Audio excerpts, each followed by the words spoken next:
safe and sound. Why does it have to be that way? Every single day I feel this way. My heart froze, my shit ice cold, Trey Young.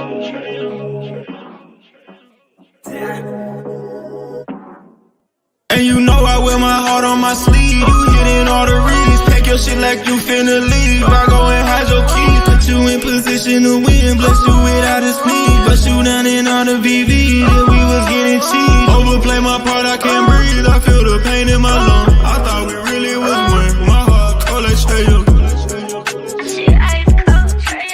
Overplay my part, I can't breathe. I feel the pain in my lungs. I thought we really was one. My heart cold like Trey Young. She ice cold, Trey Young.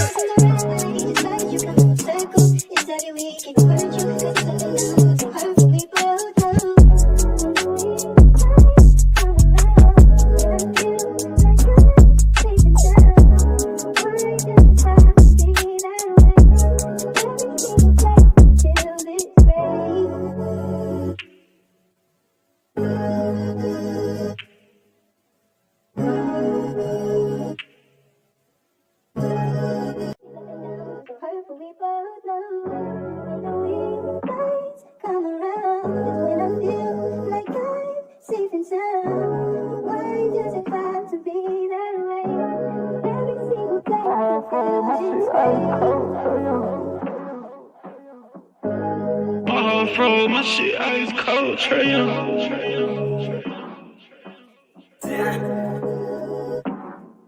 And you know I wear my heart on my sleeve. You hitting all the reads, pack your shit like you finna leave. I go and hide your keys, put you in position to win. Bless you without a speed, bust you down in all the VV. Yeah, we was getting cheap. Overplay my part, I can't breathe. I feel the pain in my lungs. I thought we really was one. My heart cold like Trey Young. Overplay my part, I can't breathe. I feel the pain in my lungs. I thought we really was one. My heart cold like Trey Young. She ice cold, Trey Young.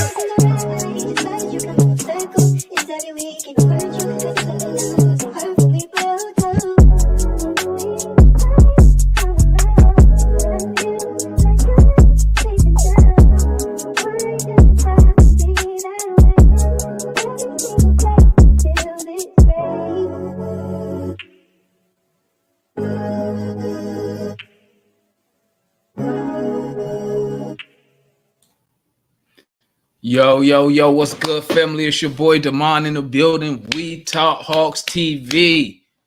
We Talk Hawks daily. Let me take my glasses off because I got that blur going on with the glasses, that reflection. Man, listen.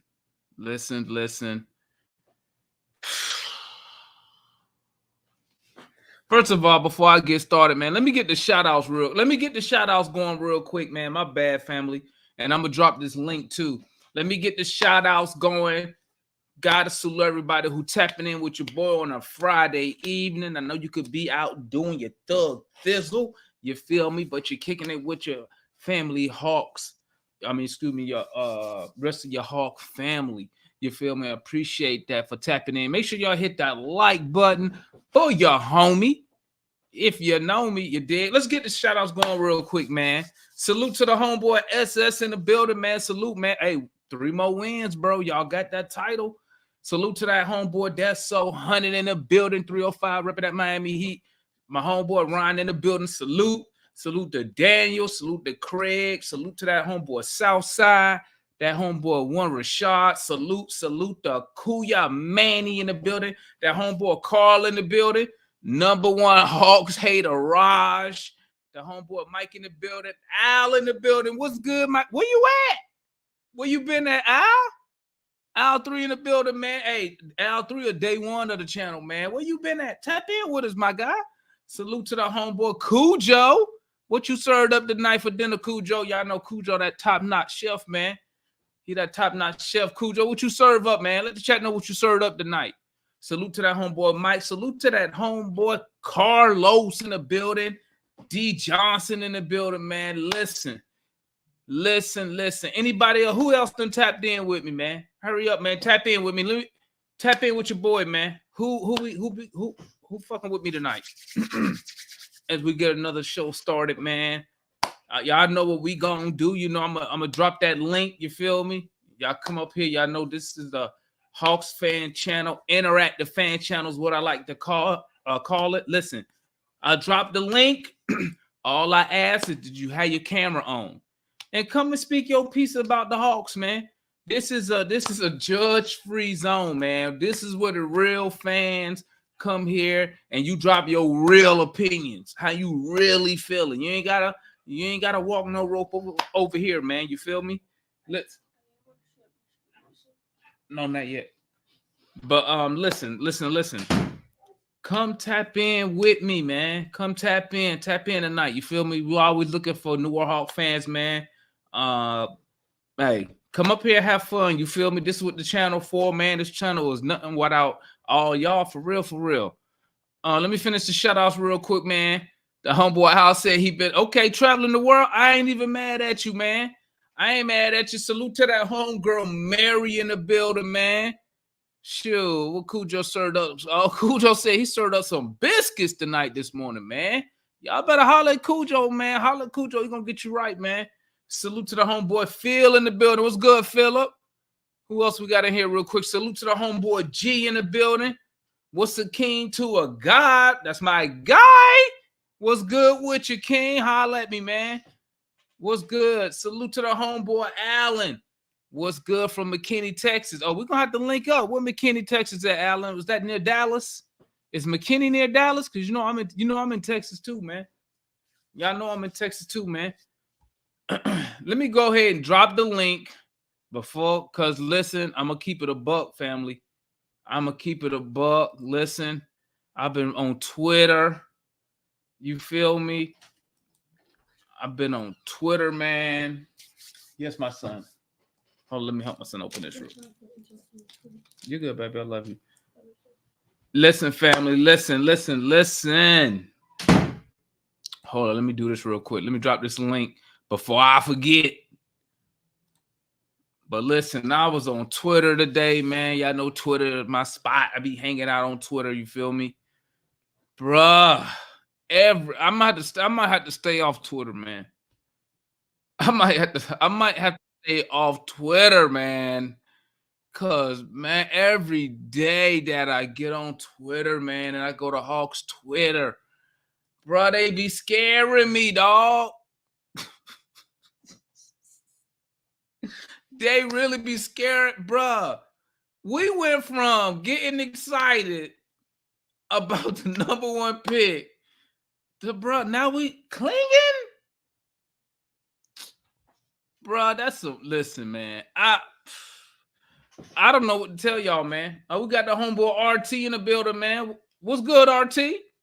What's going on, guys? What's up, Diz? Ain't not much, man. Just trying to figure out. Listen, these cats, man. Word is they looking at clinging, man. I mean, yeah, I was just reading some right before you hopped on. I was like, Hawks are looking at just big men, which is good because they might just keep Trey, but which big men we don't know yet. And that's what I don't like about this franchise there, Damon, is like they're super secret, like they're trying to like hide their secrets. Like what do we have to hide when it's obviously right there? You look at videos, posts of like, oh, Alex Sarr's going number one. Alex Sarr's going number one. But yet the world knows, but for some reason we don't. That's what's confusing me. Man, listen.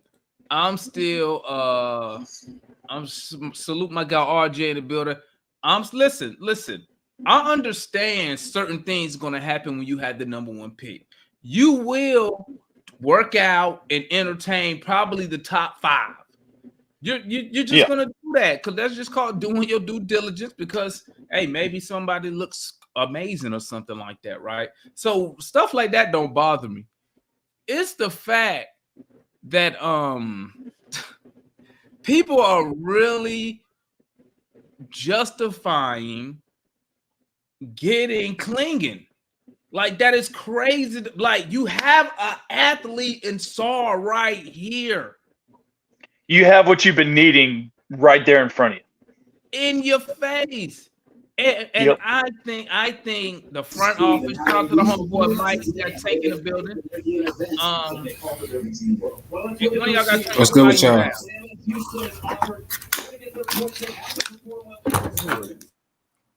There we go, was Tank. Yo. And listen, man. Cass is making a real case for going after Klingon by trading back. I heard trading back to 4 and getting our own pick back next year. If we trade back from 1 to 4. You must really love Cooper Flagg. Why would I give up my own? Why am I? What? Like, that makes no sense to me, man. I'm like, so I'm going to give us the number 1 overall pick to go to 4 so y'all can get the better player. And the luxury is I'm getting the draft 4 and I just get my own pick that I traded to you. I know it ain't going to be worth it because we should be picking in the 20s. Yeah. Am I tripping? Nah. I'm just saying, man, like, bro, listen. And then even I seen the one deal where it said to trade back, you give up 1, you get 4 and 8 from San Antonio and 3 scrubs. And I'm thinking, if the draft is weak, why do we want more picks in it? Like, hey, Damon, if we stayed at 10, who do you think we would go after? If we just stayed pat at 10? Bruh, I mean, at 10, it would have probably been so wide open, you could have probably went 4 or 5 different guys, right? Yeah, you would have had tons. Yeah, I don't know who said Khalil Ware, but I was like, Khalil Ware? Jacoby Walter is up there on my board. Like, Jacoby Walter, like, his defense. I campaign for you're not in our chat. Ask Matt. I campaign for Jacoby Walter. Jacoby Walter, because I see these dudes play because I'm only down the street from Baylor. So, just like I was saying last year, Keontae George is going to be cold. Matt told me I was lying. Okay. But, bro, listen. Who's there at 4 and 8? Say the Hawks did do that deal. What is there at 4 and 8? So somebody got to explain to me. What we giving up? Well, I mean, we got what? Ron Holland, Modest Buzelis is there. Khalil Ware could easily be, jump up to the top 10 if we were craving him. But there's decent stuff. But you have what you need right there, staring at you at number 1, 7'1" from France, who checks all the boxes you need. At least for now. Right. I just think the reason why Quinn likes Killian so much is it reminds me of Rudy Gobert. That's it. I mean, you saw that guy, I don't know. Y'all seen his tape? Oh, yeah. Donovan.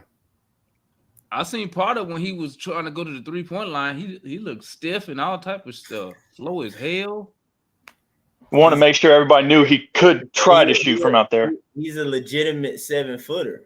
Yeah, he's a legitimate. Y'all throw away the term. Y'all be saying that he's not an athlete. He looks slow as hell. Hey, a 7'3" man running up and down the floor. No, he not that slow though. I mean, he's slow in like definitely an athlete. Hey man, just being completely honest, bro, I don't even think Landry Fields and his staff actually really know what they're doing. Because, bro, they didn't even, first of all, they didn't even know they were going to be picking number 1 overall. And I think they backtracking right now. That's a big concern, bro. Hey, did y'all read the article saying they had even brought in any of the top 5 guys? I did see that. Yeah. They hadn't brought in Star or Zach or nobody. It's not by choice. Clingan, number 1, Clingan, whatever you say his name, he worked out for the Hawks. But what I've seen is that top prospects, they say with the S at the end of it, don't want to work out for the Hawks. So you take that as you want to. It ain't that the organization not trying to get guys in. It's probably some guys, they don't want to come here. So they probably like, I ain't going to work out there. So then as a franchise, you gotta do Who what said you that? gotta do. Who said that? Man, I haven't heard one player say that, man. I've heard the team hasn't brought anybody in. That's Yeah. what I read in the article. There's an article going around, Damon, where they're like, none of the top 5 prospects have come to Atlanta to do workouts. I pull it up, man. Well, the Zach kid, obviously, they went out there to see him, and they just did the combine out there. So I don't know. The Hawks probably had a rep out there. Sar, I mean, granted, I will say this: they probably haven't did a private workout, but me personally, I don't believe that. Like, I find it hard to believe that the team with the number 1 overall pick, either how you look at it, has a hard way to bring in the top talent, or the top talent don't want to come here. Why wouldn't they want to come here? We seen teams draft a player and they didn't do a workout with them. Yeah, they like the number one. Didn't we draft a player a couple years ago who like didn't do a workout, but we were like, we love the way he is and how he plays, and we just drafted him. We drafted him, maybe but not number 1 overall though. We drafted him. Right. You know, that's different if you pick it at number 10 and you like, hey man, this dude looks good, I'm drafting him. But bro, when you drafted number 1 overall, man, you gotta bring guys in and you gotta watch them play, man. You gotta drafted Kobe last year without bringing him in. So, but Matt, this not number 1, dog. This the number 1 overall pick, man. You don't just draft a dude that you don't put your eyes on. I mean, I think they'll be able to bring in who they want later on as we get closer to the draft. But our pick is still in Paris. And listen, man, hold on. He might be in Bordeaux. First of all, out of all the teams that are picking in the lottery, the Hawks are probably the best team for a number 1 overall pick to go to, because you don't have to come in right away and be the superstar. You don't have to come in and just overhaul the whole franchise. If you look at the top 10, this is probably the best place any of those guys would want to be. That's a fact, bro. Especially a center, especially a big man. That's not. Especially the big man, because the big man already know he got a position waiting on him. Yeah, bro. Especially a big man. No, he don't. No, what position you got waiting on him? For sure, man. Small forward position. Matt's still a 00 supporter, man. We got a center, so I'm not 00. They got to be careful. 00. He's not started. Yeah, we got a small forward too. What? So you don't think the small forward need to be replaced either? No, I mean DeAndre Hunt. I've already conceded DeAndre because if Zach RJ drafted, if he's drafted, he's taking DeAndre Hunter's spot. There's no if. That's fine. I already said DeAndre gonna come off the bench, so that's fine. Zach gonna slide right in. We're gonna bring him I just wanted to make sure you were cool with that, because I know you and Hunter boy. Yeah. Reese says he's not starting over DeAndre. What? Why not? I don't see how you draft him and not start him though. Why he not starting? I don't see how you could draft him. Why he not starting, Tank? I think Quest Snyder gonna bring him in slowly, like off the bench. And that's if they don't get anybody else in free agency. No, that's gonna be hilarious. I don't think Quest Snyder's gonna start around number 1 overall pick planning coming off the bench. Well, I mean, I can see that with Sar, but I can't see that with Zach. That's crazy. That's crazy. Right. Man, look, man, because he got a transferable skill. Hold on, you think the Hawks going to draft number 1 overall? The Hawks going to draft Bronny James, number 1 overall, and oh my God, pissed off. That's what's going to happen. No, we're going to take Sar, man. If Sar come in day 1, he's starting. We drafted Sar, man. We drafted Sar. No, he's not. Yes, we are. Demond, I'm gonna get you a Ricochet jersey, Demond. I'm gonna get you a Ricochet jersey as soon as it drop. Yeah, he's gonna give you a Washington Wizards Ricochet jersey. There you go. You think we drafted Ricochet? We're not drafting Ricochet. Did y'all see when Quinn and Landry was over there scouting? Don't let them throw that. Hang on. Y'all didn't see them over there? Yeah, Quinn was over there. No, we saw him. Watching Zach. And then we heard that Zach Quinn was really over- likes cleaning. Quinn Yeah. was over there smoking watching Zach. What you talking about? Hey, let me read this super chat real quick. The homeboy Craig said, appreciate you, Craig. He said, I'm getting concerned about us making the #1 pick or moving down. Got a bad feeling. Play at 2025 Turnip fam. You're right. You concerned Once about? we I get- mean, so once- basically once we what you get saying Zach- is, so basically what you saying, Craig. Correct me if I'm wrong. You don't fuck with Landry Fields. I don't blame you. Should have kept Travis Slant. I don't blame you. If you don't have no Bro, faith, I'm more worried You about our got- front office than who we pick at the first.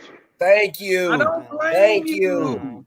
Completely. I don't know why. agree. I mean, y'all reasons for Landry still got- skepticism are Landry still very got a way to weird. prove. I mean, we got got to see what Landry Fields can do. We haven't really. This is what Yeah, We've already seen what he can do. We've Let's already see- seen what let's he see can what do he in can a small do. sample size. Hey man, so here's my question He then. had a- Here's my question then, Matt. Since you on this Landry Fields train, man, I gotta ask you, what is Landry Fields' vision for what this team is supposed to look like? Because I don't see no vision. I just see a bunch of pieces. So what's his vision? Well, I mean, one, he has to clear out Travis's parts. He got to get rid of the bad parts. That's first. So he's getting rid of Trey. They gone. No, not all the parts are bad. Some of them are bad. Some of them are bad. 'cause they I'm don't assuming fit you're together. not. I'm assuming you're not including Hunter in that. No, I mean, Yeah, that's it's Hunter. good, That's Trey. But That's well, Capella. Onyeka. Onyeka. The issue has been that the group, they're individually talented because we take best player available, but they don't cohesively fit together. That's the problem. So Landry's going to come in and cohesively put the parts together and make them fit. So that's one. Two, he's already outlined what he's looking for: IQ, positional flexibility, positional height, right? Guys that are two-way. And you look at who he's drafted. Kobe, two-way, very intelligent. Mo, very fundamentally sound, two-way. Seth, two-way, great shooter. So he's already laid the foundation of what he's looking for. This narrative that or perception, he don't know what he's doing, or I don't know where that came from. You know, like I get the it came from the fact that it's unfounded. We haven't Even if you want to, wait, RJ, even if you want to point to the DeJounte trade, is he a good player? Did he improve when he was here? Right? Who? RJ, is he a good player? Who? Salute the What player? I can't hear you. What player? DeJounte. Yeah, I think DeJounte's a good player. I just don't think he fits with the team. Has he improved since he's been here? Yeah, DeJounte's improved. Yes. Okay. Yes. Can we trade him? Can we trade him for picks and a rotation player?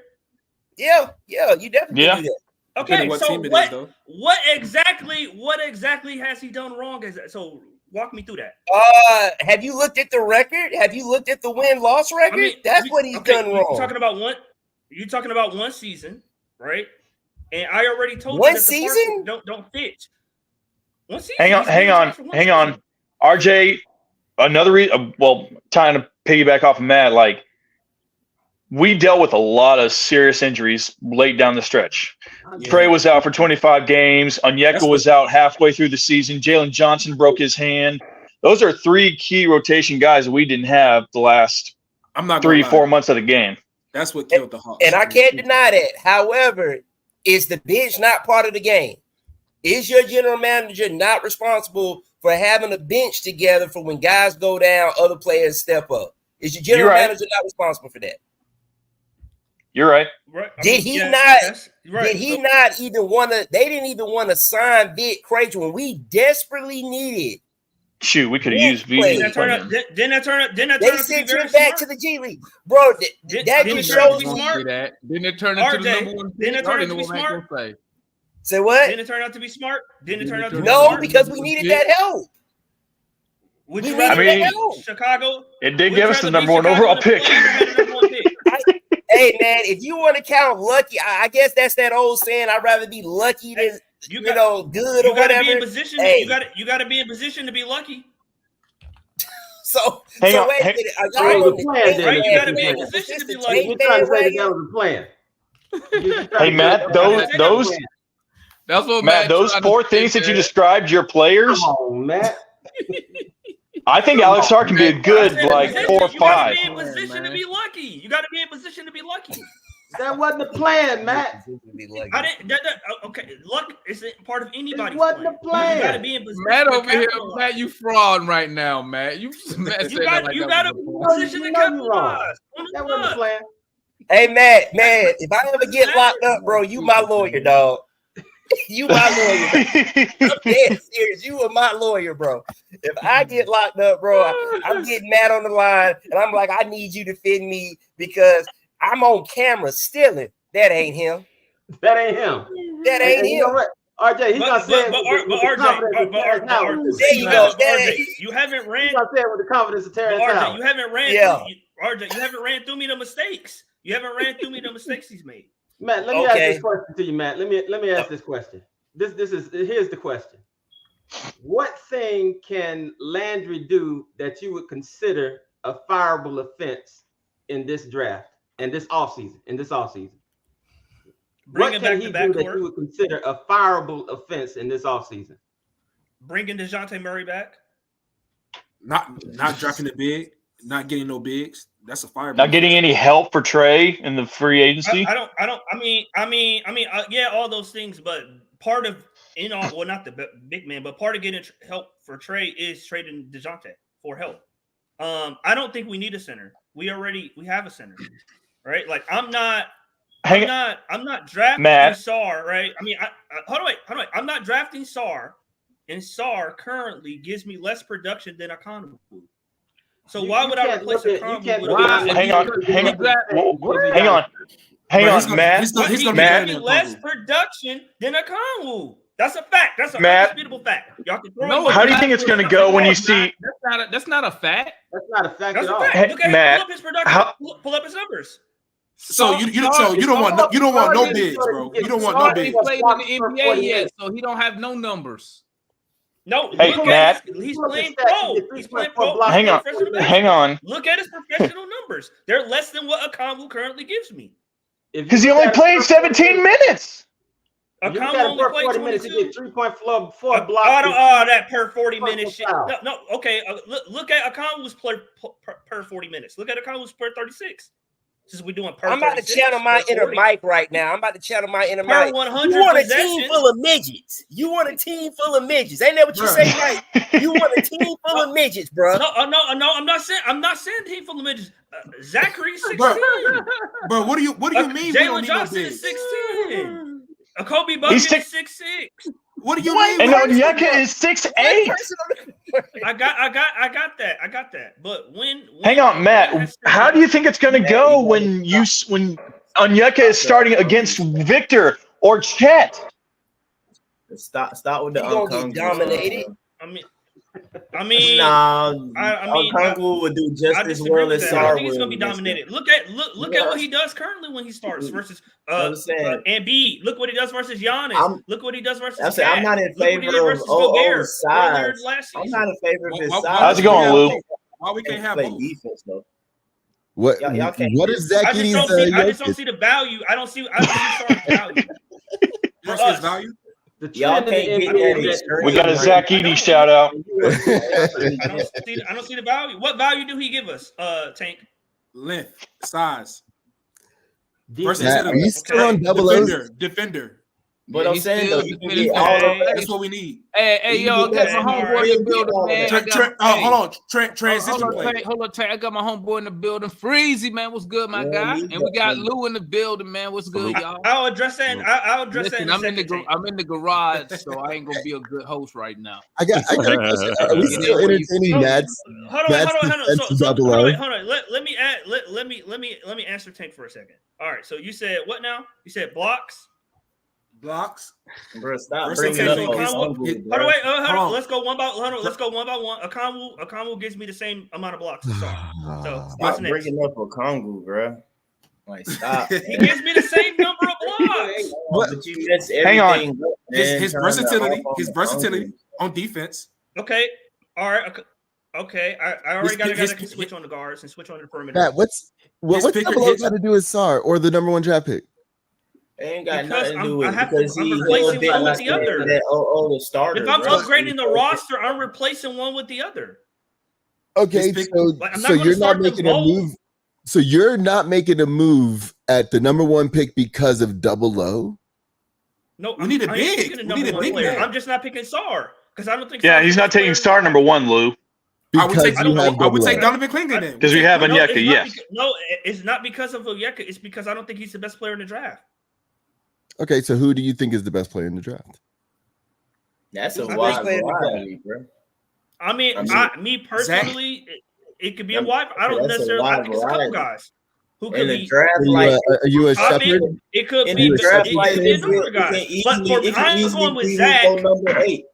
In I'm going in like with Zach 2-3 years when you because I think redraft Zach. it, I can think easily be the number 8 pick. That's the best guy in I this think draft. Sar and Zach That's are not close. good, I think they're close. I think Zach is a better scheme fit. So that's why I'm going with Zach. But I think Zach he's Edey? close. You talking about Zach Jokic? Zachary Ricochet. Okay. Zachary Okay. Ricochet. The wing. Oh no, wait, Lou, the wing we desperately needed for 5 years.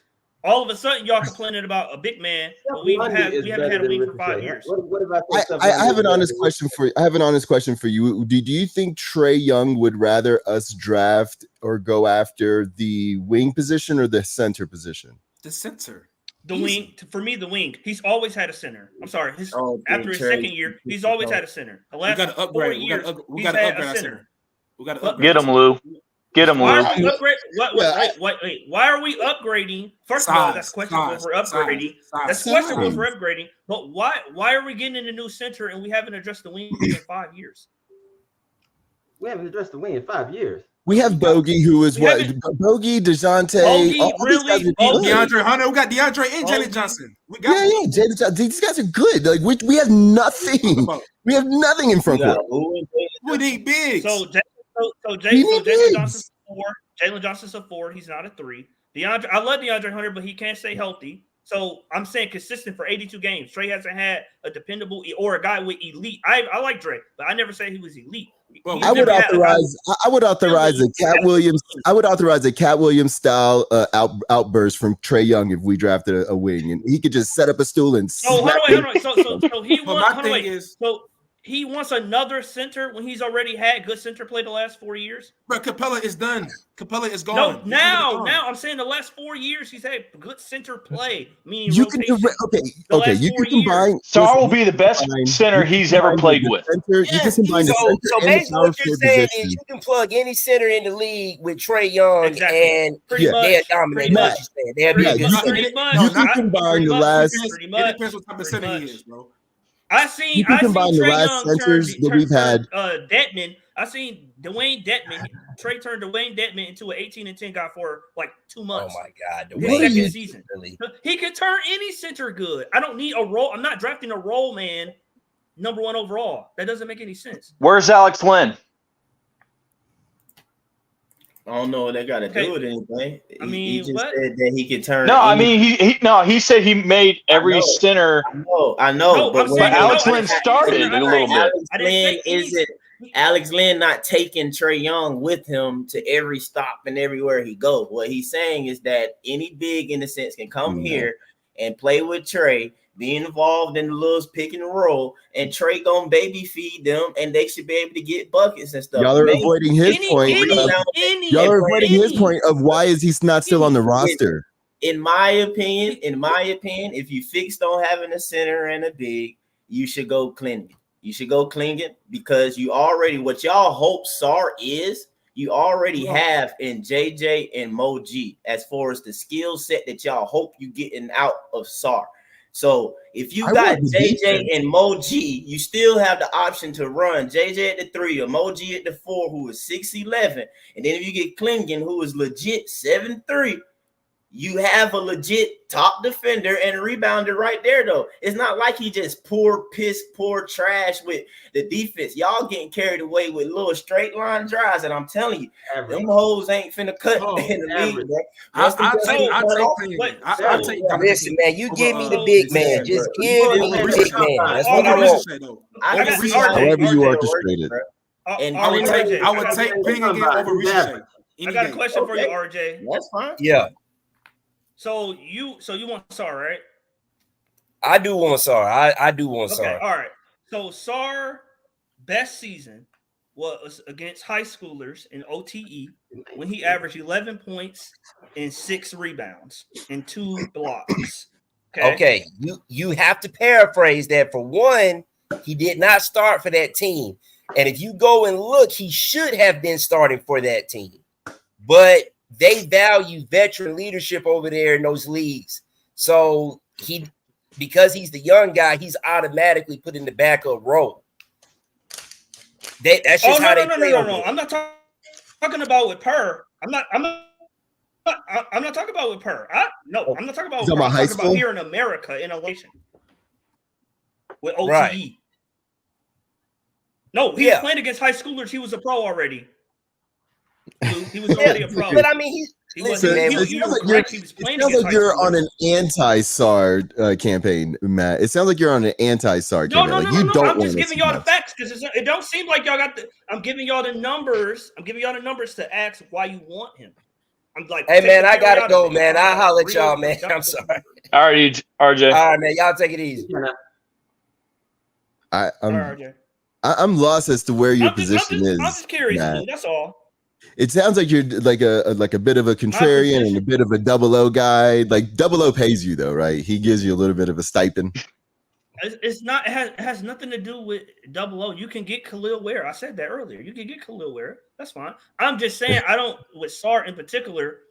Like his best season was against high schoolers, and it was 11-6. Like I'm not taking that dude number 1 overall. Like ever.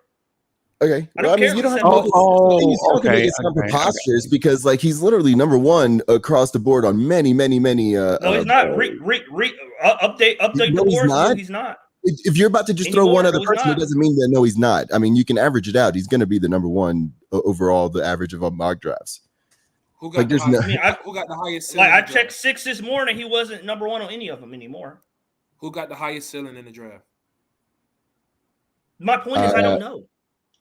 That can easily be somebody later, though. I don't know. But why would I go with the least productive guy? That's what don't make sense to me.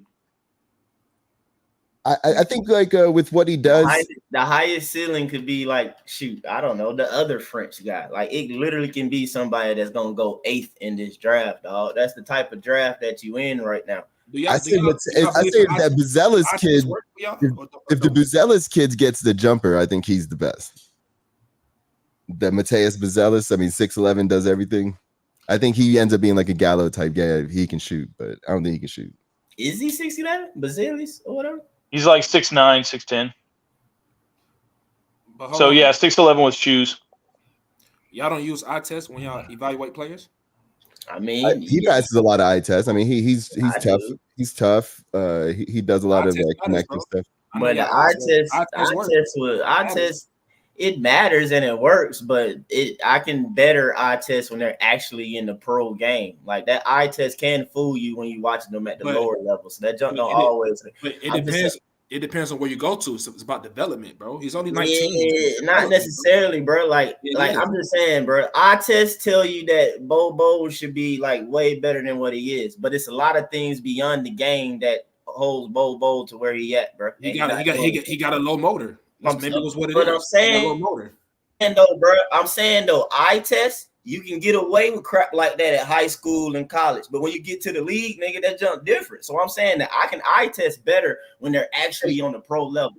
I can't solely eye test on the lower level coming into the pros because that would get you messed up because there's a lot of people that look Cam Reddish eye test look good high school and stuff like that. But NBA, nah, dog. Mike, that makes me think of something. Would y'all rather an American draft prospect or a foreign professional draft prospect? What would y'all rather have right now? As of late and stuff like that, probably international. And this draft is going to be highly international heavy of players. Like it's going to be like out of the lottery, it's going to be way more international guys than it is American players that's going. So I'll probably go international right now just because. You think they're teaching them more fundamentals? You think they're teaching them more about how to play team? Do you think it's less clutter? They're playing with grown men already. You think they already know how to play against grown men? Like what is the aspect? I mean, we can't act like college ain't got no grown men. I mean, no, they ain't 30 plus, But hey, man, them college teams, especially the smaller ones, that's why they be beating the one and done squads. 30-year-old. They got them 24, 25-year-olds. I saw tournament. I think it was one guy that was like 26, 28 in that hole. You know what I'm saying? So I can't quite say that they not playing grown men either, but I think overseas it's just how they're training and they gear certain stuff, you know what I'm saying, towards it, even at an earlier age, just kind of just specifically doing, and that's why OTE was kind of created for, you know what I'm saying, or whatever. And you see the impact OTE kind of having or whatnot with guys going there and stuff. So I don't know. I think they're done for me. A few years back, they introduced something that they called allowing high school players to go straight to the pros. And if you take a look at it, many of those high school players became the stars of the NBA. A few years ago. That's without college. KD, Kobe. KD went to college. No, I said no. KG. He said Kevin Garnett. Oh yeah. KG, Kobe. Yeah, just the whole host of them. They came out. Dwight Howard. Yeah, they came out and made the stars of the league. But every one you name, Marion, like you literally can name 5 to like 7 straight out of high school that sucked. That who's Telford? Who's the Telford kid? Stuff on. Like it was way more to not even be role players. You know what I'm saying? Like, yeah, you had some to be stars. I know you had like but you had a lot that would not even be role players. They would find their way out the league because, like, more often than it would be a guy being a star. But when you look at that, and then you look at the case of how many stars come out of college versus how many are not even role players, it's a much bigger ratio. So when you compare apples to apples, yeah, it's a much bigger ratio. I think in basketball, it hurt team money. It hurt teams' pockets, bro. When they taking these high school kids in the lottery pick and they ain't even role players, basically, that's why they ultimately stopped that crap. They're like, nah, this is like really hurting us because the NBA got a bad job going potential. Same thing is true for college players. Think about all the players that play college that don't make it to the pros. That but they get a degree. Don't make. Look at the second round of the draft. Look at the second round of the draft. I don't disagree necessarily. You got a handful, and most of them went to college, and a lot of them went to college for 4 years. You got a handful. I think in basketball, if a kid's going to be good at 16, 17 is going to be good at 18, 19 is going to be good if he goes to college. If he doesn't, I think the faster you get him into your program as an NBA, you probably prefer that. My thing is like I went to college at Georgia Tech. There's this guy that I went to school with, and before we could finish the first or second semester, he was already,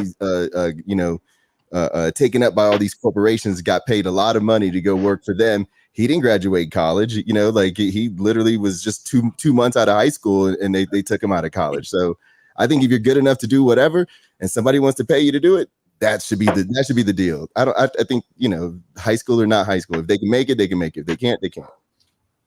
Yeah, but like I said, bro, at the end of the day, this junk's it's a business, man. Like again, I know KG, I know Kobe, and then when you name Dwight Howard, like that's a gap, bro. KG and Kobe was like mid-90s, and then the next person you want to name is Dwight Howard. Like that's a gap. I mean, Daryl Hawkins. It goes back. LeBron got one. You forgot. You're forgetting about LeBron right there too. LeBron, okay, but that's closer to Dwight though. It's still a gap though. Again, and then LeBron and Dwight year, they weren't the only high school guys to come out in their draft year. You know what I'm saying? Like it's still a whole bunch of guys. Sebastian Telfair is another one. I'm telling you, bro, business wise, whatever. Them folks like, nah, we gotta stop this. Like, nah, we ain't finna do this because again, I get it, developing, but why I'm gonna pay all this money? Because you got to pay a first round pick, a lot of money, and you talking about I'm gonna just develop and have you to the side for the next 3 years or something like that? Nah, keep your butt in college. Well, who's developing better? Who's developing better? American college system or those European pros, the NBDLs and all this shit? Right now, hey, Lou, you mind if I answer that? Mind if I answer that? Yeah. Hey, so first, salute to everybody. Thank y'all for having me. I'm not calling. I didn't want to come in and talk just basic NBA stuff. I heard Damon ask a question about an hour ago about the draft, about trading back who you would get. What I would say to Atlanta Hawks fans is make sure y'all stay in the moment, right? Franchises don't get the number one pick often, right? When you got the number one pick, don't start overthinking shit with all this. You know what I'm saying? Yo, what if I can add this? What if I can get this guy for trade off this certain way? bro, the number one pick is a distinct NBA talent, right? And Alex Saw has the base of an Akeem Olajuwon type center. The base at 19 at his age. I'm not saying that he's going to develop into that. The but what body I'm saying type, is, got the base, is the body type. Olajuwon at the same age when he was at Houston. Yep. And Saw at the same age has a base. And when you look back at this 10 years from now, are y'all really going to say we traded a guy that we could have developed into a Hakeem Olajuwon type guy for a wing scorer that just gets you 20 points a game? Thank you. Hey, Freeze. Right? And don't even Freeze, you forgot to mention one thing. Hang on. Freeze, hold up. You forgot to mention one thing about Akeem. You forgot to mention one thing about Akeem. But when he was in Houston, he had the legendary Moses Malone that he was playing in pickup games coming up, and that was how he started to develop as a player. A lot of people forget that Akeem started playing basketball. That wasn't until his later years. That wasn't until his junior summer, bro. He played 2 years at Houston before that. Yep. They said it wasn't then. No, they actually said he was the coach. Actually, is real. I'm sorry. I always forget the old coach's name. Tomovich. Yeah, Rudy Tomovich or whatever. He actually was good friends with Moses. Moses was playing with him in pickup games, even when he was a freshman, because they all talked about it. Because Moses beat him up the first 2 years, and the King didn't get better, like you said, until his junior and his senior year. Sar has the base for that. But I'm gonna say this, and I'm gonna get out. I just wanted to show. Hey, who in here trying to take Klingon? If we move back, I don't mind taking Klingon. I'll take him. I'll take Klingon over Ricochet. Yeah. I'm gonna say this, and I'm gonna get up out of here because I just wanted to show my face and say what's up to y'all, man. Yeah, I'm gonna get out. If the Hawks can get this first round pick right, the Falcons actually might have a shot to win the Super Bowl this year. I'm willing to put money on it, damn it. Say what y'all can laugh at me all you want. I'm Atlanta stock. Look, I'm Atlanta stock now because think about it. Yeah. You see that we went drastic with the Falcons this year. You see how they went drastic. Yeah. They addressed needs in the draft. They addressed the coaching issue that they needed to flow with the smart general manager that we have. Landry need to go over to Flowery Branch and holler at my man Terry Fontenot because Fontenot got us out of cap hell. He literally got us into a position to where we can spend money and stop going to Dollar Tree and being able to bring in quality talent. If Landry can actually learn how to bring in quality talent instead of keeping Trent Forrest sorry ass around, maybe we might be able to win something and build up the depth because we got guys who can start. We need depth. And we need a damn center. We need a big man in the post, dog. So fuck, man. Ryan. Hey, Freezy, to bring you back, can I ask you what's your opinion on the development? You know who Sar remind me of, Ryan? I'm glad you're up here, Ryan. You know who Sar remind me of? Please don't you say Desmond Ritter because I'm gonna go to hell off on you if you say that. Desmond Ritter. No. Who? Tack McKinley. You better get the fuck out of here. Get the hell out of here, man. He looked good. He looked good. He brought his mom up, his mom picture up on stage. He's crying. That's his grandma, not his mom. That was his grandma. But you know what though, man? I'm gonna be honest with you. When you get up close, it ain't good. But here's the thing. You can't. Here's the thing. Like the gentleman, like there was some folks saying this earlier, and I'm gonna ride out. You can't fudge numbers. You can't fudge numbers. I mean, it is what it is. The only thing he can do is get better. He's a young guy with a high ceiling, and literally you can build to get this guy. You have to understand. Yeah, we're talking about drafting talent, but here's the thing: are you drafting for right now, or are you drafting to help build this dude up so you can have a guy that can play in this city for 10 to 15 years and have longevity? Are you looking for the short-term answer or are you looking for the long-term answer? Because I can tell you this here. Now, you just threw Tack out there. Tack was during the Dimitrov era. So that had nothing to do with my man right now, Terry Fontenot. Fontenot decided. I'm throwing this out there. You threw that out there. I'm going to throw this out there.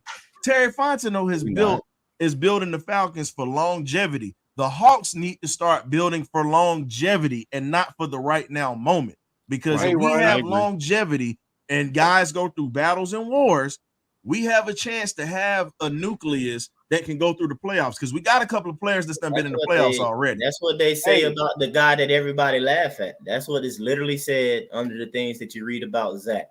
That Zach Ricochet will fit in with the team, whether they decide to keep Trey Young or not going forward. That's what's said about him. So if y'all talking that part, I'll say it like this. I'll say it like this. All that I'm gonna take the big over the four. Hold on, guys. Hold on, real quick. Star is the only guy you draft with the number 1 pick. Everybody else, you move back and then try to grab all these other guys. All these other guys there's a flat line on them. Sar is the only one that you use the pick or you make it more picks. That's it. But Sar and Star, that's y'all season. I mean, but again, I think that's your opinion, but it's not my opinion. That's not a fact, bro. When literally all the whatever you want to call them that y'all run to support your stuff and everything, none of them saying without a shot of a doubt that SAR is your number 1 pick. What is in this draft? Let me say this thing. Hey, Arch, let me say this thing. It's not all of a sudden. Let me say this thing to Arch real quick. No, Hawks got the pick. All of a sudden change. Bro, the thing is when you get the opportunity to pick talent from the little, bro. Michael Jordan went 3rd in his draft, bro. Right? Because Elijah Wan went 1st in that draft, bro. What we saying is Atlanta can botch this up by trying to draft a role player. Botch it up so many times, bro. You're gonna draft the role player at center, or they can trade back and get role players. But I'm saying if we use it, bro, I just want to finish my sentence, bro. Just let me finish my sentence. What I'm saying is Atlanta is in what they call pole position. They in the catbird seat, bro. Right? I get that. Either they can continue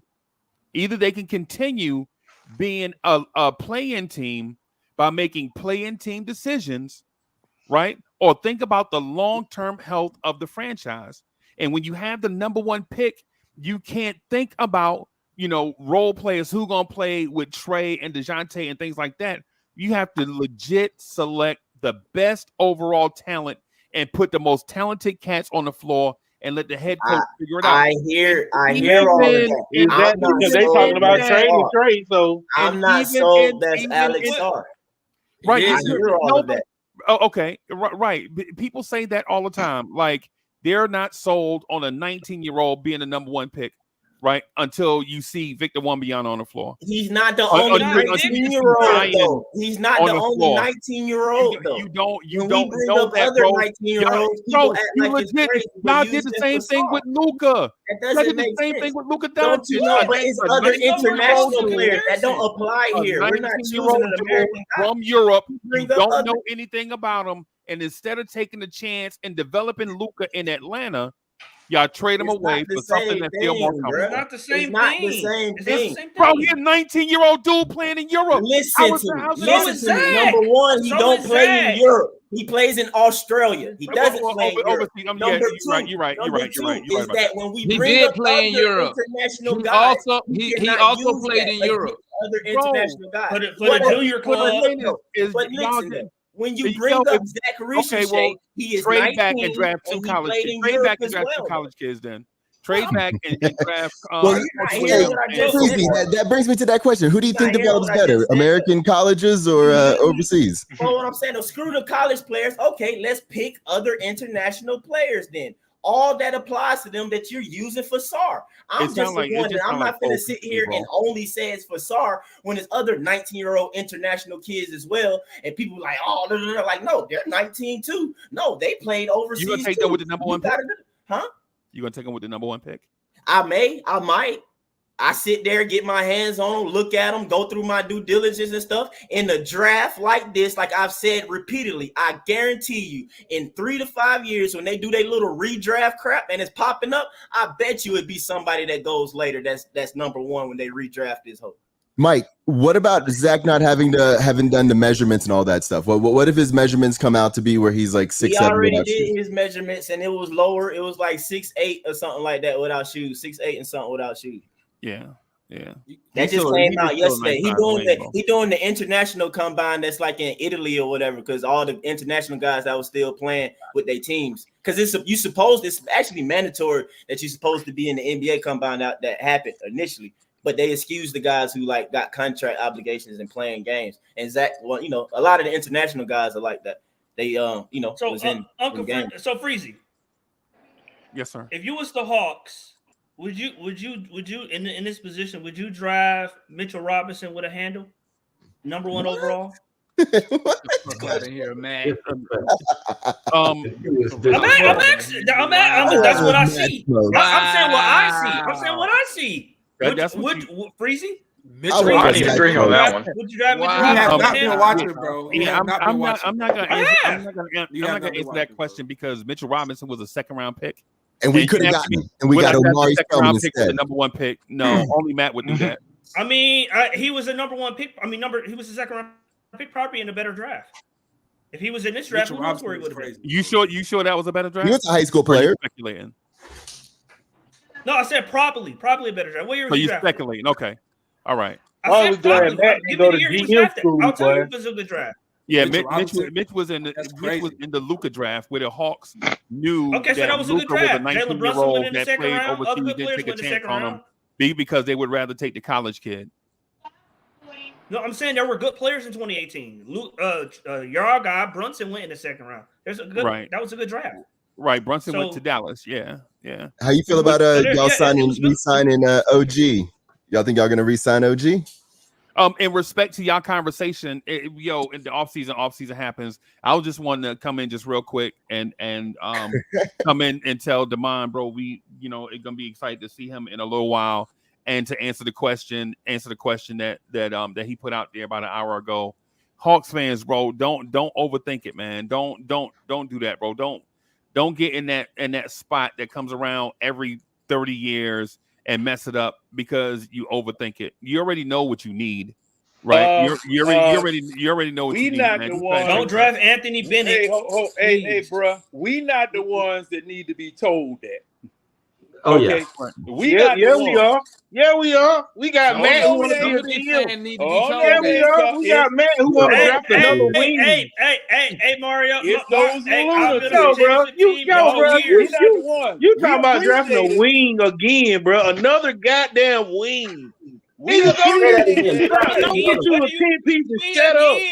Don't get you a 10-piece. Shut up, lemon pepper, mild. We don't need no more wings. Hell wrong with you. They want to draft another Cam Reddish, bro. Exactly. You're right, Freezy. You're right. Who would Trey prefer? Who would Trey Young prefer? Hey, Trey Young's preference should not factor here because you sit up here and got DeJounte Murray. Gave away 3 first-round draft picks for him, and we looking like the village idiot because we're trying to get those first-round draft picks back. So see, the thing is that okay, players are supposed to have a voice, fine, okay, that's all well and good. However, you've got to have someone in this front office that knows what they're doing, and they can tell the star player, "Look, star player. No, we can't do that. That is not going to be good for us." John, can I rephrase the question then? Always. Hey, man, okay. This is a murder. All right, John. So instead of saying who would Trey prefer, if Trey was on your roster, who would you rather pair Trey up with? A front court guy or another wing? And now you still have Trey Young, you still have JJ, you still have AJ, you still have Kogi, you still have Kobe, you still have DJ. That's 7 wings. None of those are wing players. On our team? Literally none of them are wing players. Lemon pepper, you can get wing and free agency. Blue cheese ranch, wings, bro. You can get a wing and free agency, bro. Now let me say this about that. What money? One, the first thing that needs to take place on this team, get the scoring load off the point guard position. Because no matter who plays point guard, they are the ones that have the scoring load. That's not the point guard's job. Okay? Get someone who can score besides him so that he'll be free to distribute and he won't have any defense on it because people have to pay attention to other targets. John, can I remind you that we were the worst? John, can I remind you we were the worst team at wide open threes this year, especially in the corner, wide open, which means like nobody was around them. Wouldn't the wing help that, Lou? Wouldn't the wing help that? How? We are awful, man. Lou, considering that our defensive strategy is that the wing rotates at the rim and the corners. Hey, shout out to Deep Bay. I think he shot like 10% from them corner threes this year. He was awful. Exactly. Hey, hang on. Hey, Lou. Yes. Lou, do you think if we draft Zach, will he just become another DeAndre Hunter? Yep. I think like my thing is this is if we move back in the draft and end up with a player like a Zach or whatever, it is what it is. Matter of fact, my bad because Zach can't even guard nobody. So here's the overall point. Here's the overall point that I wanted to make earlier is that if Landry's going into this offseason trying to make our team better with this number one pick or through this draft, we're fucked as fans because that's not going to happen. If we're trying to make our number one draft pick the second or third or fourth best player on this team next year, we're fucked. This is all they got to do, man. Listen to me, Landry. You want to win? Please don't listen to him, Landry. You're gonna be unemployed. Address your wing. He's gonna be unemployed anyways. Address your wing issue through free agency. Do KCP. not We don't got no money. We got no money. Royce O'Neal can be a vet minimum. I would rather get a known commodity to hit a 3-pointer. You need to go out. And you need to be talking to OG Anunoby agent right now. KCP. KCP. Right now. And then you need to organize. And DeAndre Hunter off his team. Do not draft Zach Reach-A-Shay. Reach-A-Shay. Wait a minute. Wait, Demar, you want to replace DeAndre OG Anunoby and they miss about the same time? Hell yeah. Hey, Mario. Hey, Reach-A-Shay is nice. I will give you that one. Kobe at the 2. Okay, so you had Trey, Kobe, OG Anunoby, Jalen, and Sar. It's not that difficult. It ain't hard. Oh my God! It's not. How do you say that, bro? It's difficult when you man. It's hard. It's easy. Okay, all right. John, Atlanta GMs are 0 for whatever. How long we've been in Atlanta? 0 for 60. Of getting to the final. They can't do it. John. They need help. They need assistance. Look. It ain't tricking if you got it. It ain't tricking if you got it. Everybody we hire, they suck. They can't win. I hope Sarr is that guy. He that guy. I'm telling you, man. Hey, man. Hey, man. If he could give me 12 and 10, that would be the best production of his life. But I'm not drafting that number one overall. Matt, it'd be right around. It'd be double O giving It'd be right around the combo. 8 and 8, and you love him. Hey, that's all I'm saying. Hey, Demar, if you gave me how many years did it take a combo to average 10 points a game? Demar, if he gave me a combo numbers, that would be a career high. How many years did it take? Oh my God! Oh my God! How his per 37 numbers now like 22 or like 22 and 8. No, stop per 36. No, per 36. No. Real live production. How many years did it take for Onyeka to average 10 points a game? 5. 2 years, I believe. Wait a minute. Has he reached that plateau yet? Barely. 2. I think he got like 10.2 this year. You damn right. If Sarr give me 10 points and 8 boards, this is the same shit I'm getting from this. No, 8 boards ain't happening. Demar, he's never averaged. Tiny. He's never averaged 7 boards. What you mean 8? Can you get to 7? No, my bad. Can you get to 6 first? He whatever a combo gave. He didn't play in 3 different combos. He can't even give me 7 rebounds. Onyeka can get his own shot. Wait, look. Sarr has played in 3 different continents. He can't dribble, Tank. How you gonna? He can't even dribble. Man, Sarr can't. Hold on. We seen Sarr get a rebound, go coast to coast. Matt don't want that, man. How many? You mean? Which one? You talking about, Tank? I'm actually becoming really interested. in this, Matt. What would you do if given the GM Matt, given the GM reins? What would you do this Right, don't never ever say that. Don't never get that man the GM. I'm building us a championship team. A championship team. Okay? Do it. How is it? So I got Trey. I got Trey. Y'all got to stay with me. I got Trey at the point guard. I'm writing shit down. All right. I got Trey at the point guard. Mm-hmm. I got. So I said, I'm listening. I would get Bridges at the shooting guard. Mikal Bridges at the shooting guard. The fuck? I would get Zachary at the let him cook. Let him cook. Zachary, let me cook. It's going to Hell's Kitchen. Okay, let me cook. I got Zachary Ricochet at small forward. I got Jalen Johnson at power forward, and I got Okongwu at center / Khalil Ware. Nobody taller than 6 years. In 2 years, that's a championship team because you have everything. You got rebounding, you got shooting, you got we can finally play the 5-out space and pace that Clint wants to play. Onyeka can't really shoot that much. He just built a luxury tax team that's in the play-in. When he started, he shot over 40% from 3. So that's one of our main issues is that our owner doesn't want to spend money. Hold on. So you trading DeJounte for Bridges? Mm-hmm. No, like a kid. DeJounte's better. You might as well just keep DeJounte. I don't know. He's better than Bridges. He's better than Bridges, bro. He's better than Bridges. As a player. I disagree with that. He's not the defender Bridges is, obviously. So Bridges is our what? But we need the secondary ball handler. We need the secondary. Bridges is our number 2. I got Jalen. Yes, that's my secondary ball handler. That's what everybody wants. He's saying Jalen as the shooting guard. Or no, Miles Bridges as the shooting guard. Excuse me. Yeah, Miles Bridges. No, Mikal Bridges. Mikal, excuse me, my bad. That's what you got Miles Bridges. You got Mikal Bridges. I got Mikal Bridges at my shooting guard. Yeah, but he's not a secondary ball handler. He's not a secondary. I got JJ as my secondary ball handler. Hold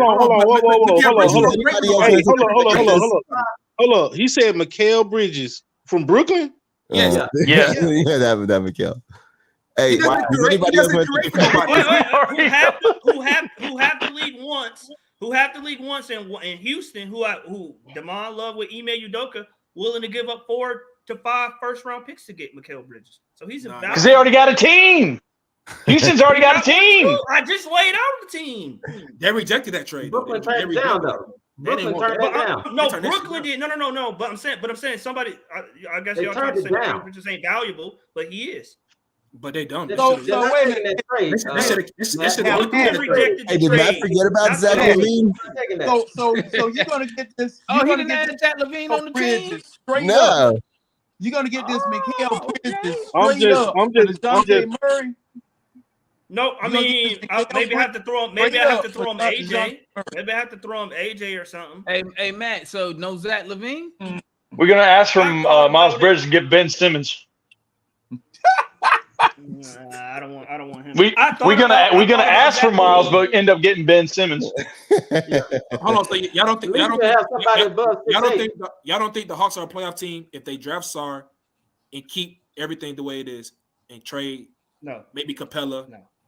Yes. Where's your jump coming from? Where's your jump coming from? Tank? There'll be an all-star. I'm not an all-star team, but there'll be a playoff team. They stay healthy. They stay healthy. They stay healthy. Yeah. They stay healthy and take every game serious. All they got to do is make the 16. A top 6. They'll be top 6 if they draft Sarr, keep DeJounte, trade Capella, and stay healthy. Stay healthy. Here's the problem, though, guys. Here's the problem, though. Is if you do nothing, you can keep Clint. Here's the problem. And draft somebody that's not who's playing we're in the luxury. Who playing small forward?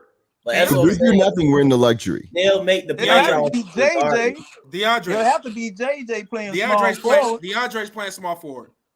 I like DeAndre. You know, I'm a huge DeAndre fan. But that man can't play dead. That man can't play dead. Hell no. He can't start anymore. He can't start anymore. He can't start. Why he can't start? He's still injury. He's still injury prone.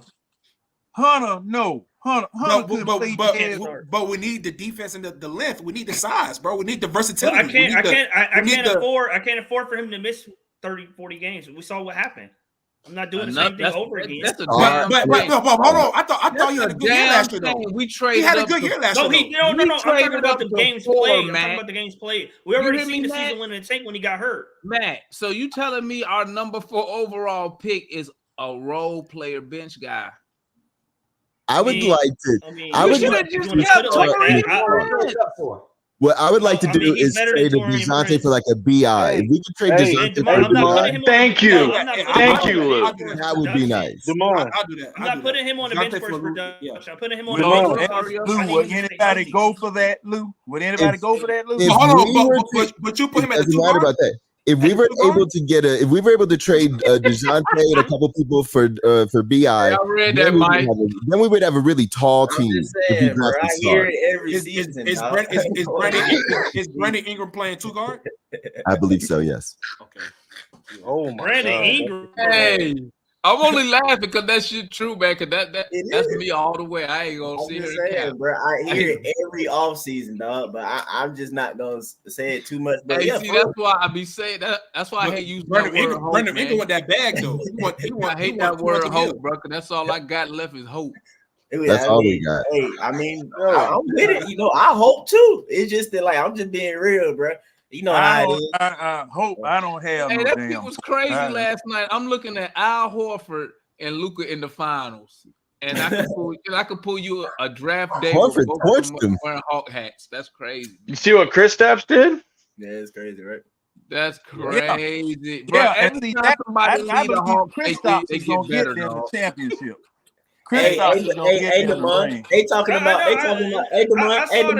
You gotta vouch for me real quick. Hold on, let's pause for a second. I need Damon to vouch for me because everybody's saying, you see what Porzingis did? Hey, who tried to say the Hawks need to do what? Before Porzingis, you said. I said that jump, man. When he still the Wiz, I like, man, they need to trade. They need to do whatever they can. Can I ask you something? Bro, every time somebody leaves, I remember that, Mike. I remember that. Can I ask you something real quick? Go ahead. I want to ask you about Luka and Trey. The trade. Oh shit! Oh, here we go. I gotta ask. Here we go. I need to go ahead. Hey, there's the elephant in the room. Go ahead. Deal with it.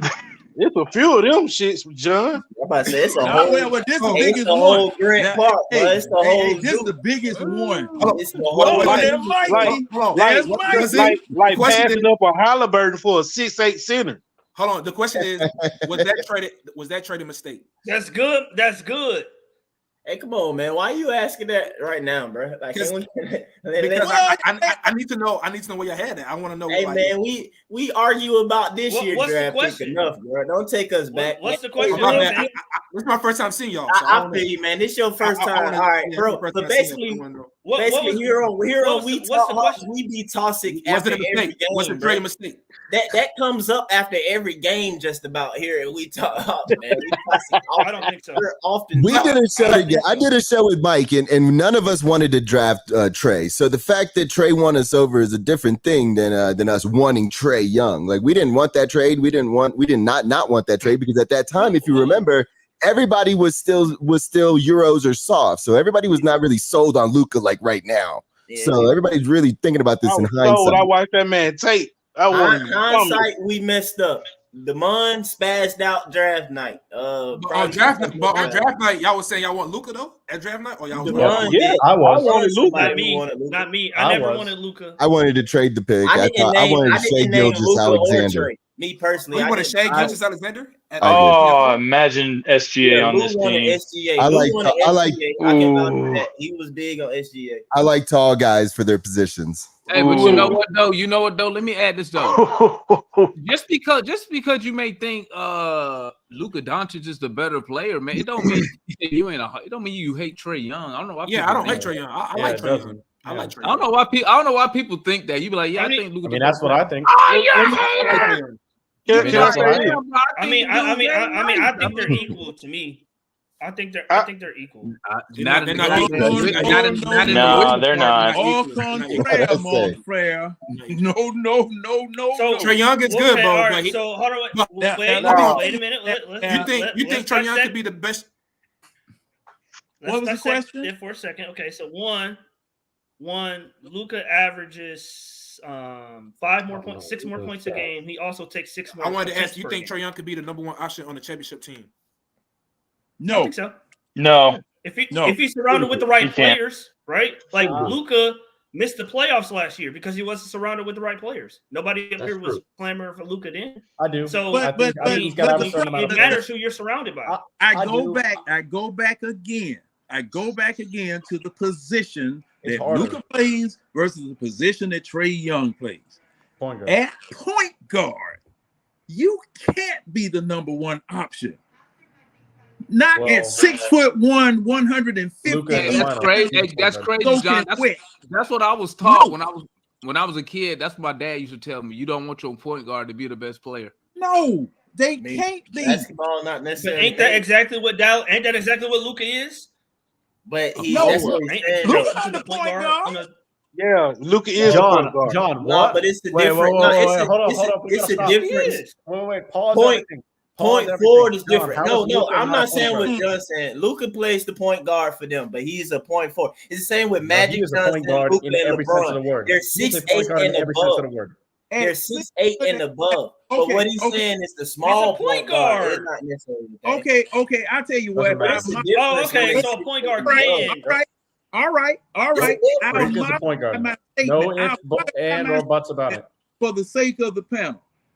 At 6'1", 143 pounds. That's the thing. He keep getting How in the world are you going to be the one taking the scoring and the distributing load? Man, they beating you like the third monkey on the ramp to Noah's Ark when it started to rain. And you can't him like a pinata every time. And you can't, as Trey Young, throw your body into nobody without getting a call like Luka do. You know what? Trey Young throw his body into somebody, he gonna get a call, all right, from the hospital. Trey has proven to be pretty durable. He's about 180. He's too small. He's too small. Hey, there's only been one point guard 6'1" or less that has led their team to the finals. Guess who it was? Isaiah Thomas. Exactly. And the funny thing he was 100. Allen Iverson led him to the finals, not a but he didn't win. And while you're talking about Isaiah, he had plenty of help around him. No, but it's funny though, because Hawks fans like to go to one example or whatever. As a franchise, I would like for us to not try to model like build ourselves after the exceptions. Like, no, let's look at what happens more often than not. And that's so you trade Trey Young, especially as a Hawks franchise. I ain't saying necessarily trade Trey Young. Y'all heard me. I heard that. Luke just cut straight to the chase, didn't he? Well, see, this is the problem. Yeah, this is the problem. You got this itty bitty man, but you didn't put anything around it. This itty bitty man. You got this itty bitty man, but you didn't put anything around it. And I ain't pausing either, because I said what I said. Well, listen, I agree. I believe we drafted Luka. I believe we drafted Luka. We wouldn't have had nobody around Luka either. And he would have been missing playoff after playoff. Hey, if we had Luka on this team right now, would we have made the playoff? Yeah. But see, this is my thing. No, we would have made this play. We would have made the playoffs if anybody would have played forward. We had no forward. We were injured. We also didn't have any point of attack defense. But Luke, then you get guys like Matt who sit here and defend the owner not spending no money. You can't complain about Trey Young not having no help, and then on the other hand say, "Oh, I don't care if Tony don't spend the money because he's trying to build some damn apartment and garage parking spots." The day I found out you gotta spend the money to get the help. You don't get guys like Kyrie for free. Hey, Damon, the day I found out Tony Wrestler was the 8th wealthiest owner, No, Lou. he was like the 20-something. Lou, he is the 4th. Yes. He's the 4th wealthiest owner in the league. All that goodwill bullshit went out the window. It's like that guy should be like Ballmer, like that guy in the Clippers, just throwing dumb money at people. I'm just saying, man, we don't spend no money. That's He's why the 4th. He's the 4th. Damon, I got a question, Damon. What's up? You talk about not spending money. I tell you all the time, we spend money, we spend it on the wrong guys. Dallas payroll is only $7 million higher than ours. Matt, you're so strange. So we spend money. I agree with you going to the tax, but I'm saying we spend money, we spend it on the wrong dudes.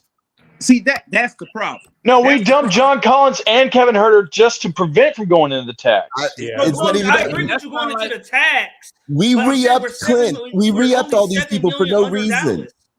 There was no reason to re-up JC. There was no reason to re-up Clint. Lou, you're absolutely right. Hey, dudes don't take Saw. I'm gonna be mad. I'm gonna be mad.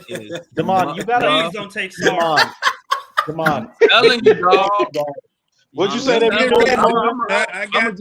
gonna order me a draft hat. Just if they don't draft, so I'm gonna burn that motherfucker. Boy, what'd you say the Hawks be doing, Damon? They be dumpster diving. I'm not the one that trap hats. Those trap hats look nice. Look, now you got dudes like Landry. They just overthinking shit, running all these stupid ass. No, you gotta calm down. Can I keep it real one time? I'm still with you, okay? I'm still with you. I think Sarr's the pick, but you're acting like this dude is like an 80% pick to other guys' 20. It's close.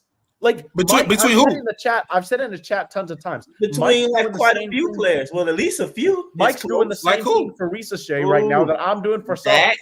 Clingan, Sarr, like it's not like it's just Sarr head and shoulders above. Not going to be a bona fide superstar day one. Like I don't need him to be. No, we ain't saying that though. I don't need him to be Demond is. I need him to draft this guy, and then I need them to go address my wing issue. I want an all-star caliber wing. I don't want a rookie wing. Joe said the perfect point. We don't need to Joe got leave it to the Hawks. I'm not acting like we Wimby, man, but I'm telling you, the way he instantly improves our defense. Instantly, he covers tons of ground. He's athletic. Damon, I'm with you. I think Sarr is the pick because offensive upside is not what the Hawks need. They need a defensive floor. He has that. I agree with you, but it is not. But it's not this. It is not just a landslide. The rest of them need no offense. The rest of them don't need no offense. Out of those three guys, Clingan, Zach, and Sarr, they all will bring the defensive impact. That's why they're all being considered because they all are looked at as defensive players. The rest of y'all can keep being ignorant if you want to and just blind to the fact of what it is. That's what I'm saying. That's why they're looking at it. And that's why it's close. Because literally everything for Zach is that they questioned the offense, but everybody seems sure that he will be a versatile defender. That's the thing with him. With Clingan, they sure about him being a defender, but it's the measurables. It's the measurables, though. It's the measurables. It's the height. It's the length. You got the number one pick, and they gonna. He still got good measurables. Wait. It's the measurables.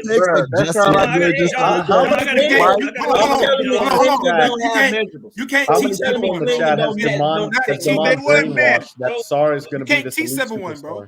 You can't teach 7'3", bro. Clingan is literally bigger than Sarr, though. That goes both ways. That's what's driving. You got the number one pick. You're gonna waste the number one pick on Clint Capella. Sarr is more agile. Clingan is going to be better than Clint Capella. Clingan is pretty agile for a 7'3" player. Not more than Sarr.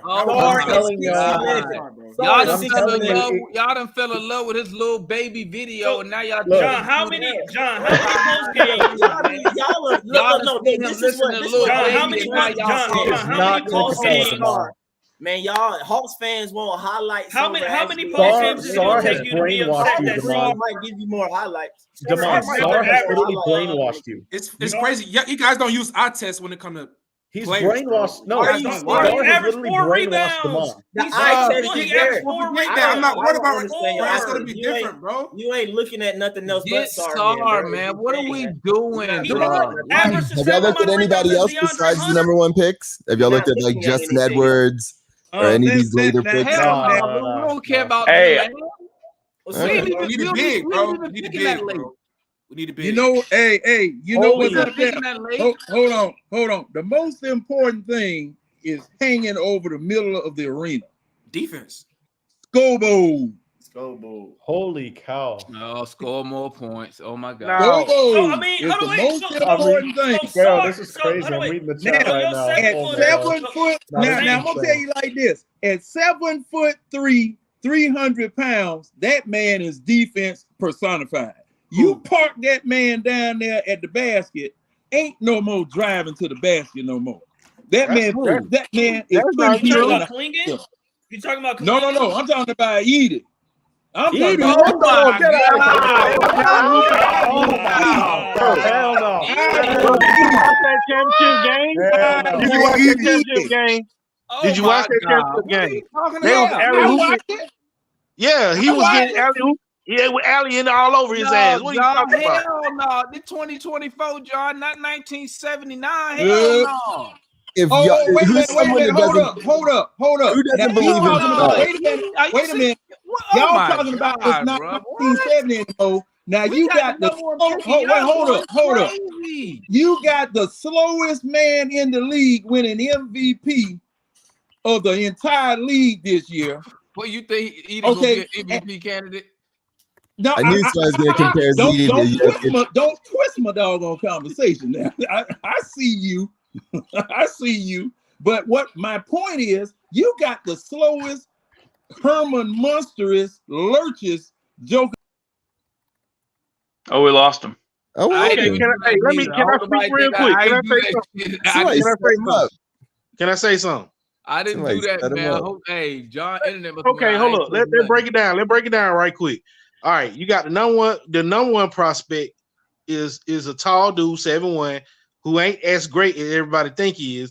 The second guy is a 6'9" forward, right? Is he 6'9", Mike? 6'8". 6'9". 6'9". And all the conversation coming out now is like he basically Dre Hunter. Then you got another center who's 7'3". You got another center who's 7'3". He moves fast, but is he the offensive threat and defensive threat that we think he is? And he's not. Go look at the tape. Go look at the tape for all of them. And then you got, I swear to God, NBA be dropping dudes down so they can get drafted to a good team, and these dudes be good. That guy from Tennessee, I can't think of his name. He really good though. Connect. Connect. Connect. Yeah, Connect. Connect. Yes, Connect is really good. Dalton Connect. He's a good player. Old. We don't need him. If the thing but is, I say draft top prospect, bro. Who's someone that doesn't like Star? I got a question for them. He's old, but you saw Mike, what you just Mike, did. Mike and Matt don't like Star. That, right? Okay, so you want a guy that's like that probably gonna go 8th to 10th is possibly like one of the best guys. Like, so is it crazy when I say that, like, bruh, the best guy in this draft, in this type of draft, when they're calling it weak, it's not necessarily that, oh, the player's gonna suck. It's that it's very possible that somebody can be picked later on after 5, turns out to be the best guy in this draft. Mike, so let me ask you this. So since you're the star, that's the type of draft that we're looking at right now. It can easily. So let me ask you this. If Sar is not that guy and you're the Hawks, you absolutely have, and you think that it's at least a flat, top 8, top 5, whatever you're thinking, that all these guys are not that much different.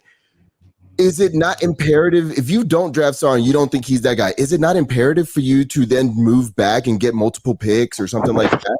I don't know about imperative, but I think that wouldn't be a bad move. I already said that. I don't think it'll be a bad move. Yeah. We cannot draft any of these guys with the number 1, though, right? It has to be Sar or move back, right? But I'm not quite I'll say this. I'll say this. Sar or move back. Trade back, Klingon is my number 1. If the Hawks trade back, Klingon is my number 1. That's what I said. If it ain't Sar, it's Klingon. Hey, can I say this real quick? Mike, I'll let you go, but I just want to clear for chat, y'all, because they think I just like hate Sarr. My main thing is that I will not be mad if we took Sarr, y'all. I will not, but y'all would be pissed if we don't. That's the only thing. And go ahead, Mike. Dude, we drafted Trey Young. I'm not gonna be pissed. I feel like along this entire process, like the head coach want clinging real bad. Look, we've been talking draft stuff since the number one pick landed in the Hawks' hands, right? I feel like Mike and I are the only people that are consistently saying, yeah, sure, we may have different preferences. I'm Sarr, he's clinging / Ricochet. Yeah. But we're both saying that it's not going to be a landslide either way. We both acknowledge that there's going to be some, that there's a lot. It's a toss up. It's a toss up. Hey, Mikey, remember my first take? My very first take about the draft. I was like, I said trade, and I was like, get Sarr and Klingen. I said get Sarr and Klingen. The guy nobody's talking about. He'd be straight for the next decade. Also, the guy that nobody's talking about, Isaiah Collier. I think he's out of USC. I think he nobody's talking about him. I think he has a chance to be the best player in this draft. I mean, obviously he doesn't fit on the Hawks because he's a point guard, and the Hawks already have 3 point guards. He plays the position to have the opportunity to be the best player. I think in today's game, I think a also point guard, he gonna have the chance. Okay, here's a question for y'all. If the Hawks had a plan to trade one of the point guards and trade back, who would be your number one guy if they were going to take a guard in this draft? For me, it's Matas Buzelis. For me, it's a guard. Matas is guard. My bad. For me, it's Reed. Is it not Castle? You said Reed Shepherd. Mm-hmm. Why would we take a guard though? That's the one. I'm saying, Mike. I'm saying, say they already have a plan in place to trade one of the point guards, and Reed Shepherd can play the 2 or the 1. And they say, okay, we're definitely trading DeJounte here. We're definitely trading Trey here. Let's take another guard. Who Kobe Walter. Traded one of those guards. That's why they got the number 1 pick. Well, I hope they trade. I hope they trade one of those guards. They can't go into the Mikey, I wouldn't take a guard, Mikey. They can. I already have Kobe. I already got Kobe Buffkin. I'm not taking a guard. So is he gonna be backing up Trey, right? I'm taking Justin Edwards. If I move back, I'm taking Justin Edwards. Why do we even need to entertain taking I a don't guard? know, Mike. Because he gonna be. I would take Cody Williams, Mikey. I would take Cody Williams pretty high. We don't even need to take another guard. You got a bench full of junk. You don't like Cody Williams? You got a bench full of junk right now. Guard type. He hasn't done anything. You got a bench full of junk right now. Get rid of that. Yeah, Get rid of that junk you got on the bench. Whatever reason. But you can't until after the draft. Whatever reason, we took a guard 2 years in a row, bro. 2 years in a row, we took a guard. We took AJ and we took Kobe Buffkin. Thank you, Aaron. Taking another guard. Well, AJ isn't he a small forward though? I'm about to say AJ is short. I think AJ's small forward. Yeah, I think he's a 2, but he's listed as a small forward. He's a smaller forward. I really like Topic. I just want to say somebody in the chat said we got more guards in the bank. And I think he's gonna go at like 4 to San Antonio. I'm just saying. I don't think we'll be able to get him. I don't know about point guard, but Reed and Rob. I mean, they both straight, but I don't know. Reed might be the more solid player. Yeah, I agree with that, Mike. I agree. Pick another wing. We at wing stop. I mean, you know what's so crazy, Mikey? Like, people going crazy. Like how bad this draft is. Like people going crazy over Grayson Allen. You know what I'm saying? Like we're Reed Shepherd. Grayson Allen. You call him Grayson Allen? I think he's better than Grayson Allen. You don't think he a better playmaker than Grayson Allen? He is. He's definitely a better playmaker. That's what I'm saying. Grayson Allen ain't never been questioned or mistaken as a playmaker. Like Grayson Allen's a good three-point shooter, but like this kind of he's a 3-point specialist. That's what he does. Like that's pretty much it. And that's not what he's a good player. Like, well, he tries to defend. Like he's an annoying defender in a sense. Yeah, he's annoying. Yeah, like there's crap, but I gotta say, I'll say this, and I gotta take off. I hope the offense, I hope the offseason or the front office or whatever is not thinking like y'all and thinking about guards or anything like that. We need gigantic human beings. We need to find a way. Why, Lou? Why? For draft or whatever. We need gigantic big people. We need people that are as close to that as possible. Luke, we answer me need this, Luke. big people. Why do you want That's it. Luke? Why do you want a big? Luke, why do you want a big and you get no benefit from him being big? He averages 4 rebounds. Who? But he averages 3.8 blocks. I didn't attach any name to it. I didn't attach any name to it. Sprained ACL isn't that bad, though, Ivan. I'm noting your preference. Sprained I'm noting your ACL earlier is not as preference. bad as it sounds. I want large humans on this basketball team. Well, then that clinging, bro. Y'all Clinging might is as the well largest. get ready, bro. They saying that. I mean, Quinn, I don't want Quinn Clegan. is I don't want fixed on Clegan. Oh somebody. no! Don't bring up large human beings around Ticket, or else he'll go into his Edie. Quinn Oh is no! dead sick. Oh no! I don't know if I have to pause on that one. I don't want but Clegan. I don't You want playing Large in human the beings. Eastern Conference. The best. Look, scoring you're league playing in the Eastern Conference. What is Okay, John you saying? Did we have a chance to somebody's buzzing in draft? on you. Did we have a chance? Did we have a chance to draft Walker Kessler? Somebody's getting the call. folk buzzing and people voice doubling up. What's going on? That's the CIA talking, y'all. They don't like that cleaning talk. Mikey, is that right, Mikey? Didn't we have a Nah, chance that's to not draft Walker CIA. Kessler? That's the Hawks, man. You know the Hawks trying to see what they need to do. Landry. Yeah, trying to Landry's figure it calling out. somebody. Yeah, Landry's literally doesn't have any clue. Like, what do you think? Like his sleepless nights are like. He's like, Draft sack. He need to walk in the far left lane of What you trying to tell 285. y'all? Ashford done with it. man. That boy Matt sold on Zach, though. This is I like to hear the from worst. Zach. Like, I mean, we Matt, why finally you get the sold number on Next Zach? to the wall. we finally get the number one pick, and it wasn't during I went back and any of the watched times where we feel good about our GMs. games when he played on Tony Parker's and- team Bruh. with the French And the team. bad And I watched the Nike we Hoop got Summit. wrong ownership group to have the number one pick. And the whole reason why people don't want him is because he can't self-create, and that's not true. He can't. This has been so much easier if it was next year. Whether they nail it or they don't, we'll be here to talk about it. That's for sure. Okay, then it's a landslide. Okay, I'll see y'all. then it's a landslide next year. I'm gonna Later, Lou. All right, Lou. All right, Yeah, Lou. then you could just say Cooper Flag, get out of here. Yeah, if this was next year, we'd already be like Cooper Flag. Let's get this season started. See ya, yeah. Oh my gosh. The Hawks never make it easy, though. No, never. Hey, they're gonna make us wait till Adam Silver walks on the podium. As they should, though. As they should. Right. You can't tip your hand in these. Nah, one on work. And they're gonna draft Khalil Ware number 1 overall. Boy, no. Doing that. Hey, if we was at number 10, I would take him.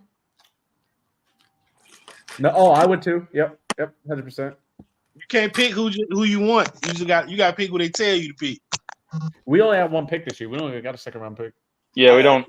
I do mess with that. Hey, clean cone to Atlanta, bro. Y'all ain't see my boy after the championship walking through the tunnels or whatever. Saw the video. He was bumping, I think, little baby. Hey man, since we make draft picks that fit the culture, Clean Cone fit the culture, man. He like listen to Atlanta rap music. So bring him to Atlanta. Shout out to John Concat. We like picking folks based upon them. It fit the culture. They fit the culture, man. Sar said he don't like Atlanta rappers, but he said he think Atlanta rappers ruin hip hop. That was Sar said. That's what he said, bro. Yeah, that was Sar said. Sorry, I ain't say that. Mike just made that shit up. That was Sar said, Sar said, F Atlanta, man. I don't care about y'all. That was Sar ain't even work out for the team with the number 1 draft pick. He said, forget y'all. Mike, he busy. He working on his rebounding. He already knows. See the video? Nah, he probably has. It's just behind closed doors. He probably has. Did anybody see the BAL championship? Did anybody watch that? The who? The what? See, that's what I'm talking about. The BAL Basketball Africa League championship. Nah, man. They don't come on none of my streaming sites. What? Look, you got plenty of talent all over the world. You do. What league did you just watch? Some African. Mike's like, man, don't come up with my services. What was the name of the league? Oh man, that's too good. Is that league that J. Cole played for? They say the BBL championship.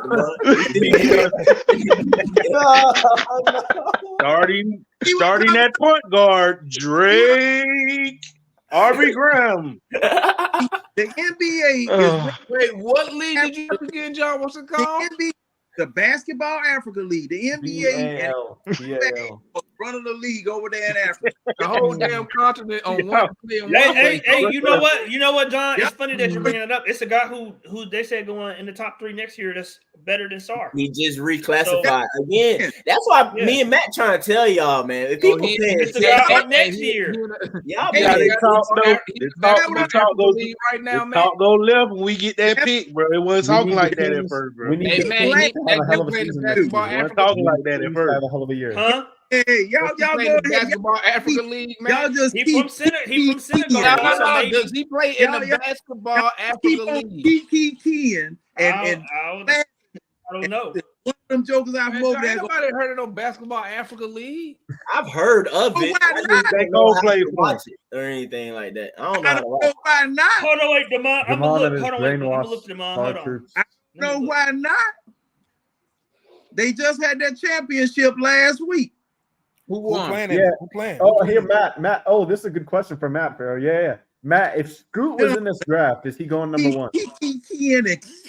Scoot? No. Even in this draft, Scoot may not go in the top 10. Top 10. Hey, John. What team that DeMarcus Cousins won the MVP for? He just won a championship in another country. DeMarcus Cousins. Oh, no. I know that's why. I know that's why I asked him, Farrell. I wanted to see what he would say. He was playing someplace, but I don't track. Was it Europe League? Was it European League? I think it was Taiwan. Yeah, need the Kings to have a heck of a season, Ivan. Yep. Who but see what? Hey, Mario. When NBA players retire, that's where they go. They don't go to Europe. They go over there to China because see those jokers over there in China ain't nowhere near the type of ball they playing in the European leagues or the BAL demand. BBL Drizzy. You know, BBL Drizzy. Out there scouting. John out there scouting for real, ain't he? Hey, Damon, he playing for the NBA South Sudan League. The NBA Academy, World Academy. The South Sudan. Who the hell is that, man? South Sudan. Africa. Sudan. We need to see Bruno over there so he can win the championship. Bruno for Angola, man. He played for Angola. Play for Angola now? He played for their national team. I don't know if he did. Yeah, that's what he played before he got drafted.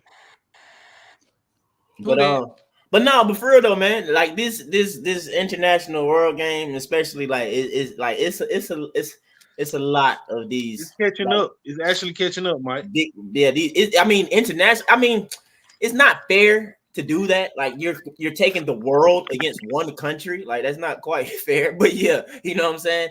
Like things are getting great, but catching up, I'll say, look at France. If you want to name certain countries like the France, and say if the Soviet Union didn't break up, like they Wemby, up there. Ricochet, Wemby, Bilal. They have beat us. They got what? Washington took a French guy last year in the top 10. Yeah, Bilal. Then you got another guy that's coming this year too, as well, outside of Wemby and Tajon Salon. What? Say it again. Tajon Salon, isn't he? Yeah, Tajon guy. He looked like he looked more along the lines of Giannis than anything. He reminds me of Mo Gay. I don't know. He reminds me of Mo Gay. Mo though. Mo seemed to move a little better than him. Like he seems he does, but he's like a 6'10", 6'11" guy who needs to fill out. But that's what I'm saying.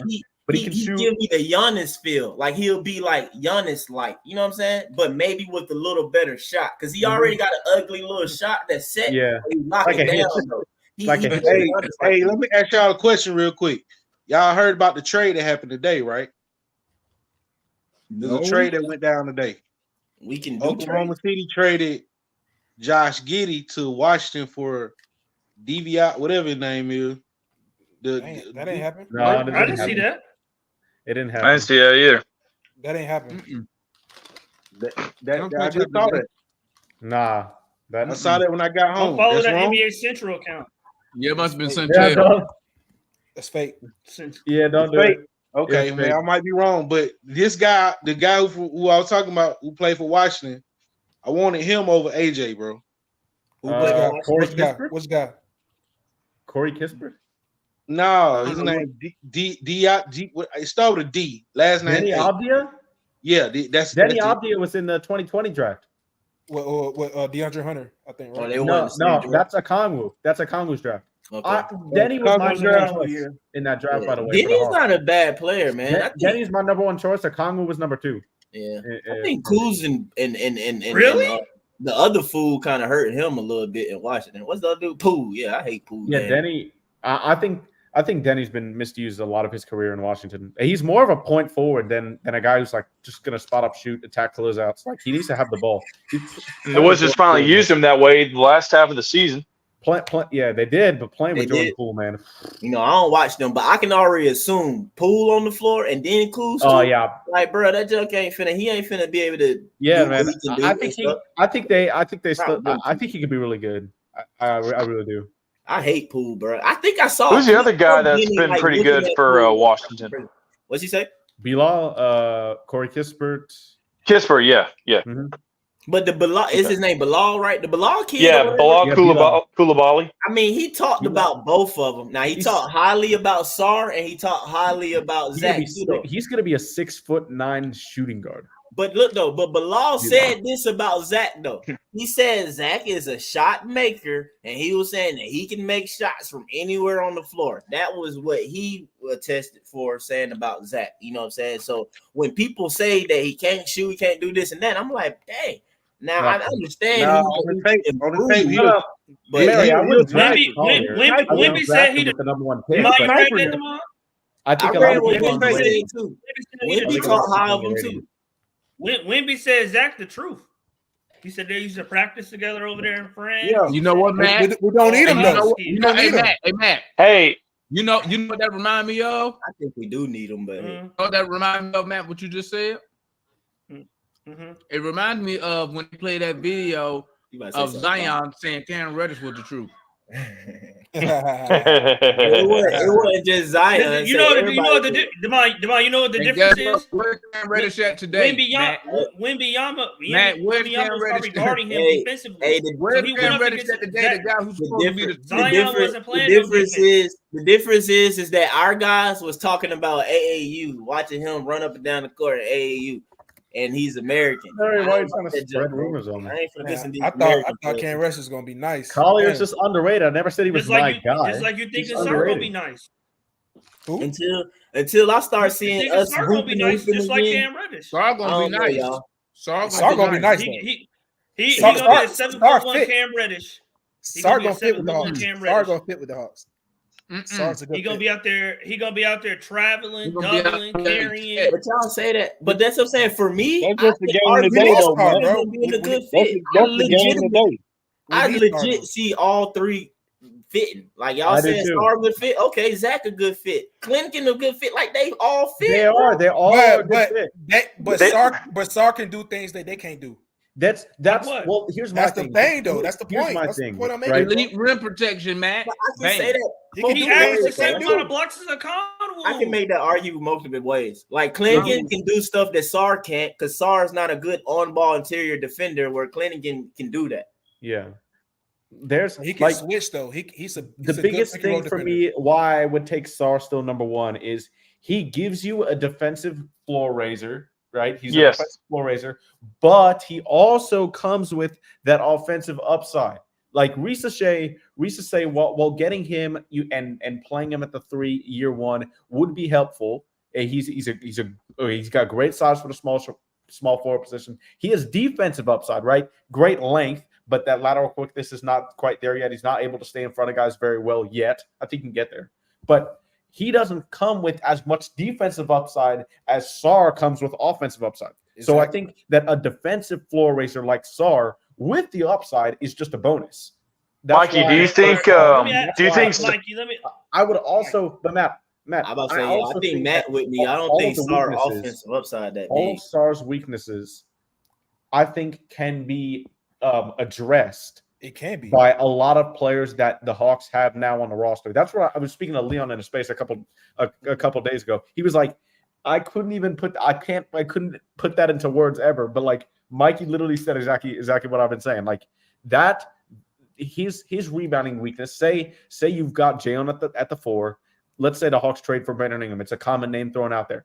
They've got a 6'9" small forward. They got a 6'9" great rebounding power forward that covers that up. Okongwu is already a great offensive rebounder. Now, defensively needs some work on the rebounding for sure, but offensively you've got that. Now, shooting wise, you have Bogey on the floor. You have Trey on the floor. You have Kobe Buffington, who's a good 3-point shooter on the floor. You keep DeAndre Hunter, who shot a career year from 3. You've got that covered. Help side rim protection. If Sarr goes out, boom, you're with Jalen Johnson in that position. If you want a center that is shorter, is going to switch a little bit better, you still have Okongwu on the floor. Like there are certain weaknesses that can really be mitigated by other players on the roster that Sarr. That's You're right. Can I push back on that, Mikey? Can I push back on that, Mikey? Mikey, can I push back on that? Okay. Everything you said was fact. I told Mike this morning. The other Mike. I told Mike this morning. If I'm going to build a player, I'm going to do it at a position of need. And with Sarr, I'm building Bear. You know what I'm saying? I got to build a Bear. I got to work on his dribbling, his shot, his physicality. That's a lie. You make it seem like he can't dribble the ball.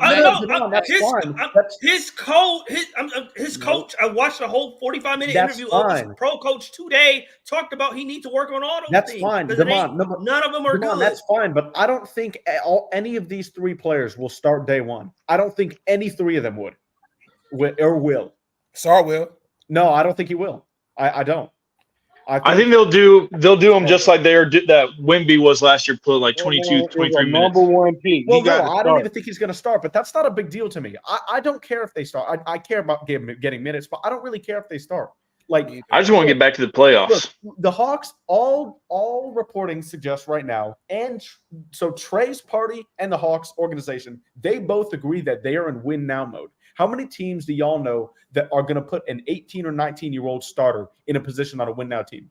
Not very many. Okay. So like, even if the Hawks, I don't know how Capella would be on this team at the beginning of the year, but say he is, I think he would still start. If they trade him and Okongwu was the main center, I think Okongwu would start over Sarr or Klingon, and then somebody would start over Risache. Dre starts over Risache. I think all 3 of those are more likely than starting any of the 3. I would disagree with Risache because I think his shooting is real. Like you can plug that in 36, 37%. Yeah, but say you go into the season, Matt, with the 2 point guards. Unfortunately, you need defense at the position. You start Dre. You wouldn't start Risache.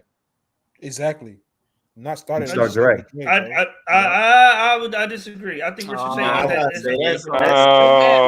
Bro. I don't see any of these 3 starting. I don't see any 3 of them starting. That's arguable. You're not starting Risache over Dre.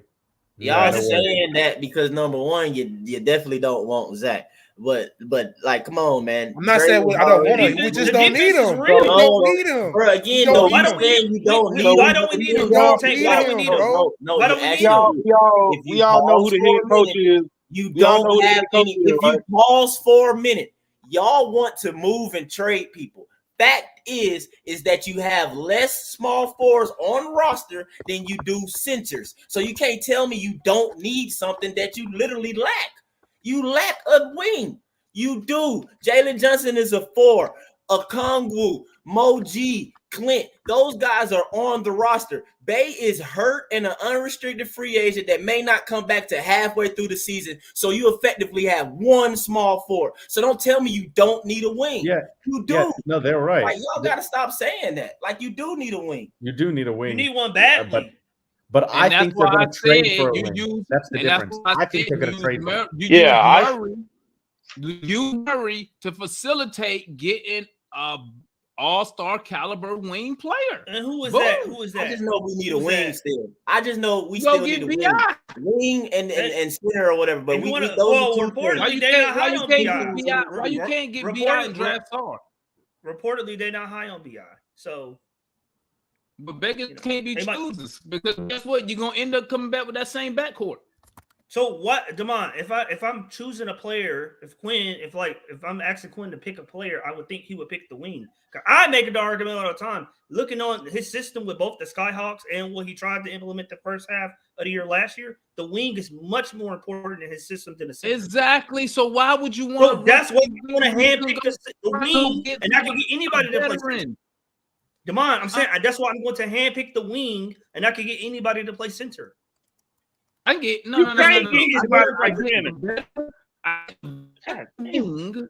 okay, who knows what's going on, and then I draft the center. Boom.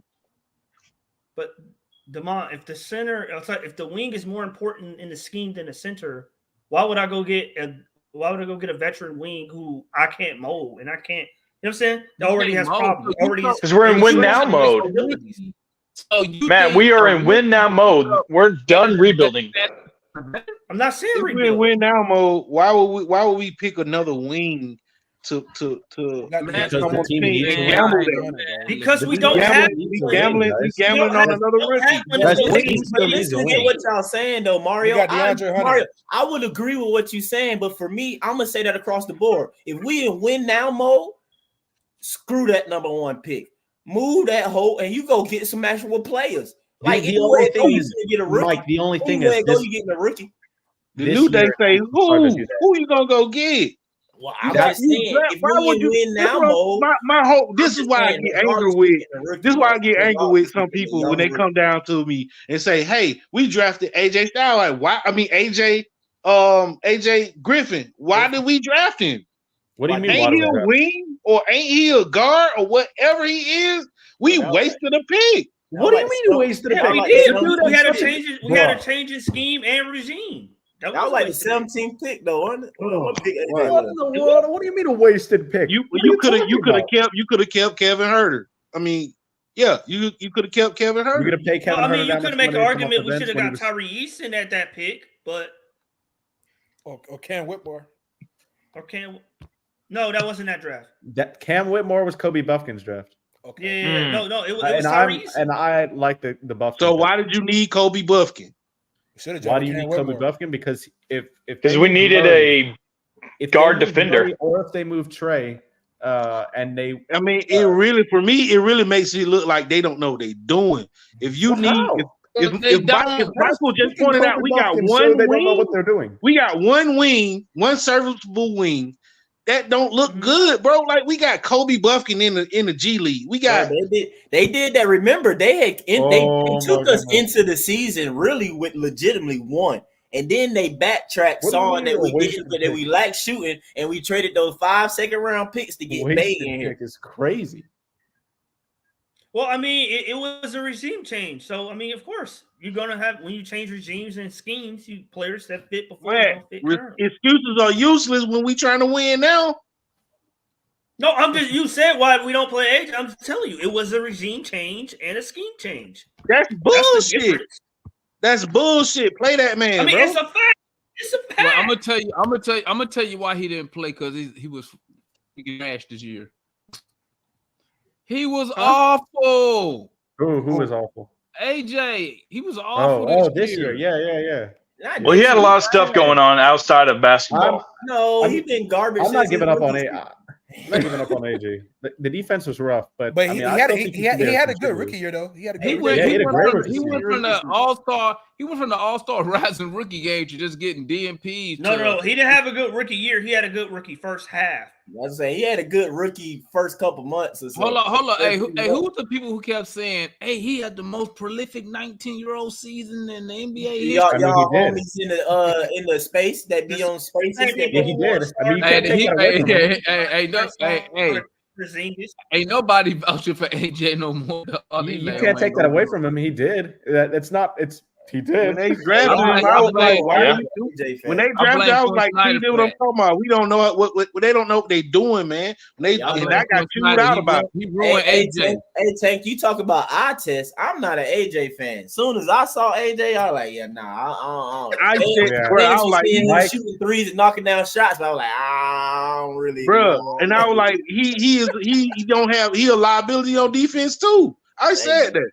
Hey, I got too many liabilities on defense. You know who came for me?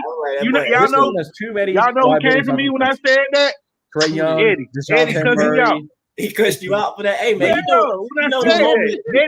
cussed me out. Everybody with Atlanta jersey on, dog. Look, you can't have both of your guards. Eddie probably said you're not a real fan. In a defense, exactly. You can't expect to have a good defense if both of your guards are just complete defensive liabilities.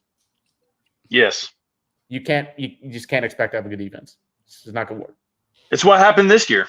Yeah, literally. Like the Hawks gave up the 26th. Let me see here. I got it because I was writing. No, yeah, and shots at the rim was 26th amount of 26th in the league in terms of most rim attempts, and 27th in opponents' field goals made in the paint, and 27th in field goals percentage. 26th in attempts, 27th in both percentage and makes. It's like everybody just went in the paint against us. And yes, sure, it can work when you have a top 5 defensive player of the year candidate in Clint Capella in 2021, but Clint's not that same guy anymore. So you can't have that same formula. That's why it's not gonna work. It was good. Jordan was popping, man. We got Jordan in the building, y'all.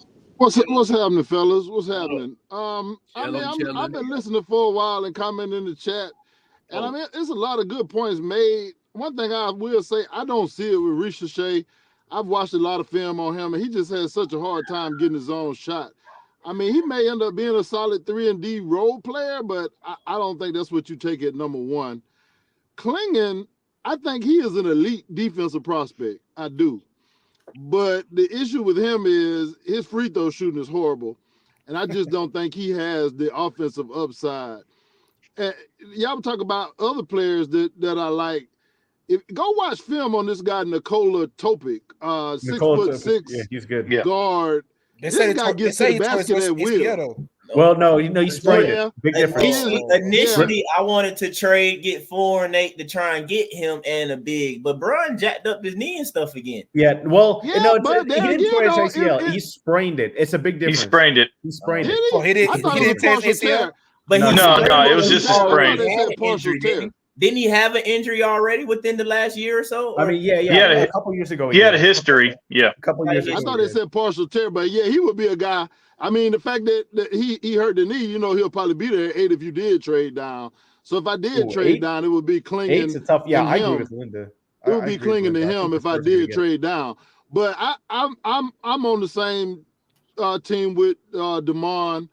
I think you just take Sarr, man. I mean, yeah, he may not be great, but I think he offers the best combination of offensive and defensive upside. I do think his rebounding is going to be a problem early. Okongwu didn't rebound very well early. He still does.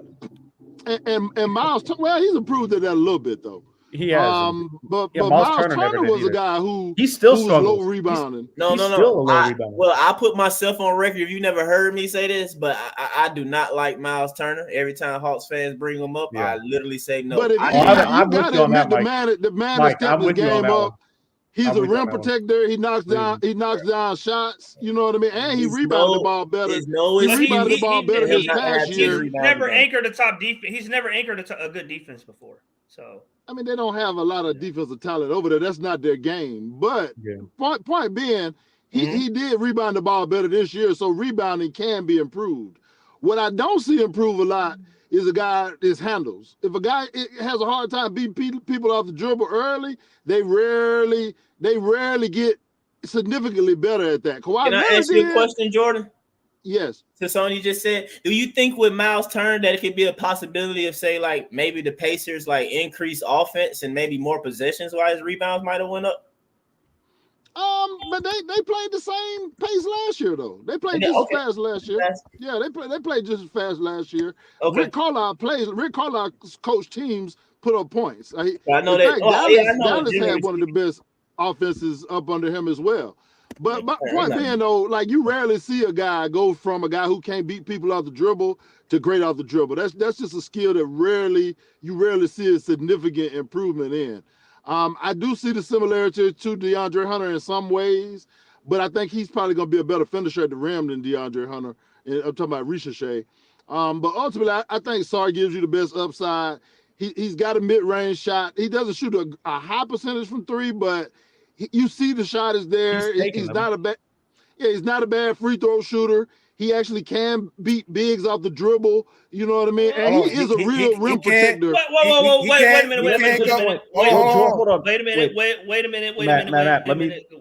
Matt, before you go, hold on. I want to say Jordan brings up a good point there, because like the free throw shooting is a big thing, because if a guy is a good free throw shooter, generally means they have good touch. Good touch leads to then the three will come. Shots, leads to further out shot making, 3-point. Yeah. And the three comes as they get stronger in particular. The three will come. Yeah. So all right, go ahead, man. So yeah, and yeah, he can beat slower bigs off the dribble. He has some ball handling ability. He can attack closeouts. He go coast to coast. Yeah, we've seen him get the rebound and push. And the thing is, I mean, Ricochet does that too. That does not happen often. Yeah, but we talk about from a big position. You talk about a combination. Yeah, you talk about a guy that has a combination of a guy that could be a guy who could be a stretch guy and a rim protecting guy. There's not a lot of guys around the league like that. They're hard to find now. Not at 7-1. So his free throw percentage. So his free throw percentage is not. It's okay. Can I run this by you? It's not. I don't even think it's 70% for his career. His handle is very loose, right? He can only go right. He can't go left. Okay, it's major. It's good enough to be able to attack closeouts with his offensive game.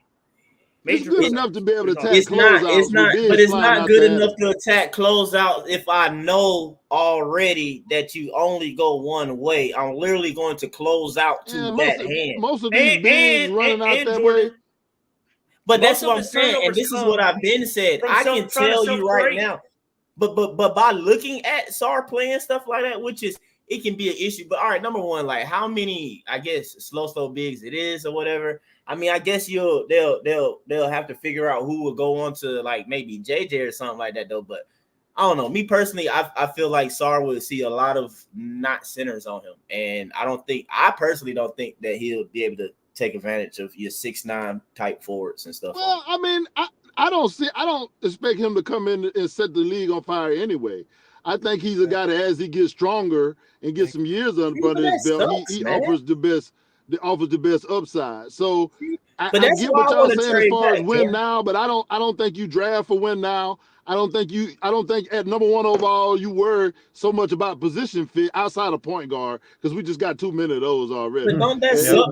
Yeah, we do. When we got number 1, you're not expecting him to come set the league on fire. I'm like, fuck, it's number 1. But this is just not that year. Oh, Gerald. Right. And then his pro coach. I'm gonna give you an example. Like what was Giannis' numbers his rookie year? I'm not saying it's gonna be Giannis. But he wasn't number 1. It's gonna be Giannis. Don't get it twisted. I'm not saying he's gonna be Giannis. But what I'm saying, when you talk about a skinny young guy, they got to put a little weight on them. They got to get a little stronger in order for them to make true impact. All I've been saying, Jordan. But what pick was Giannis though?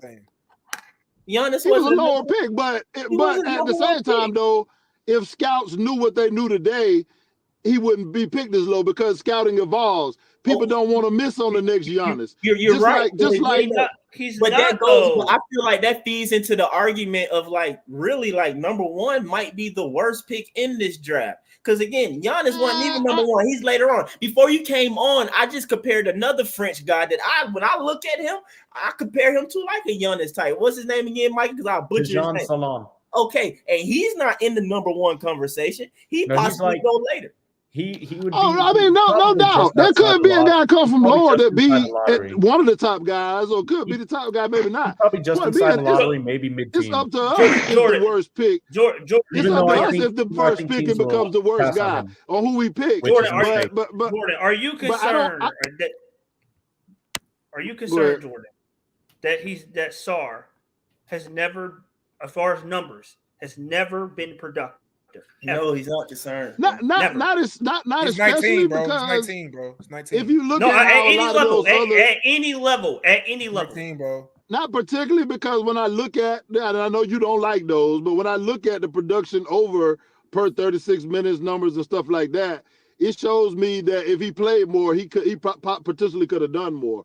The thing is, a lot of those other leagues, they do playoff seniority, even in the Euro leagues. Even the year Luka came out, throughout the EuroLeague playoffs or whatever, he averaged like 13 points.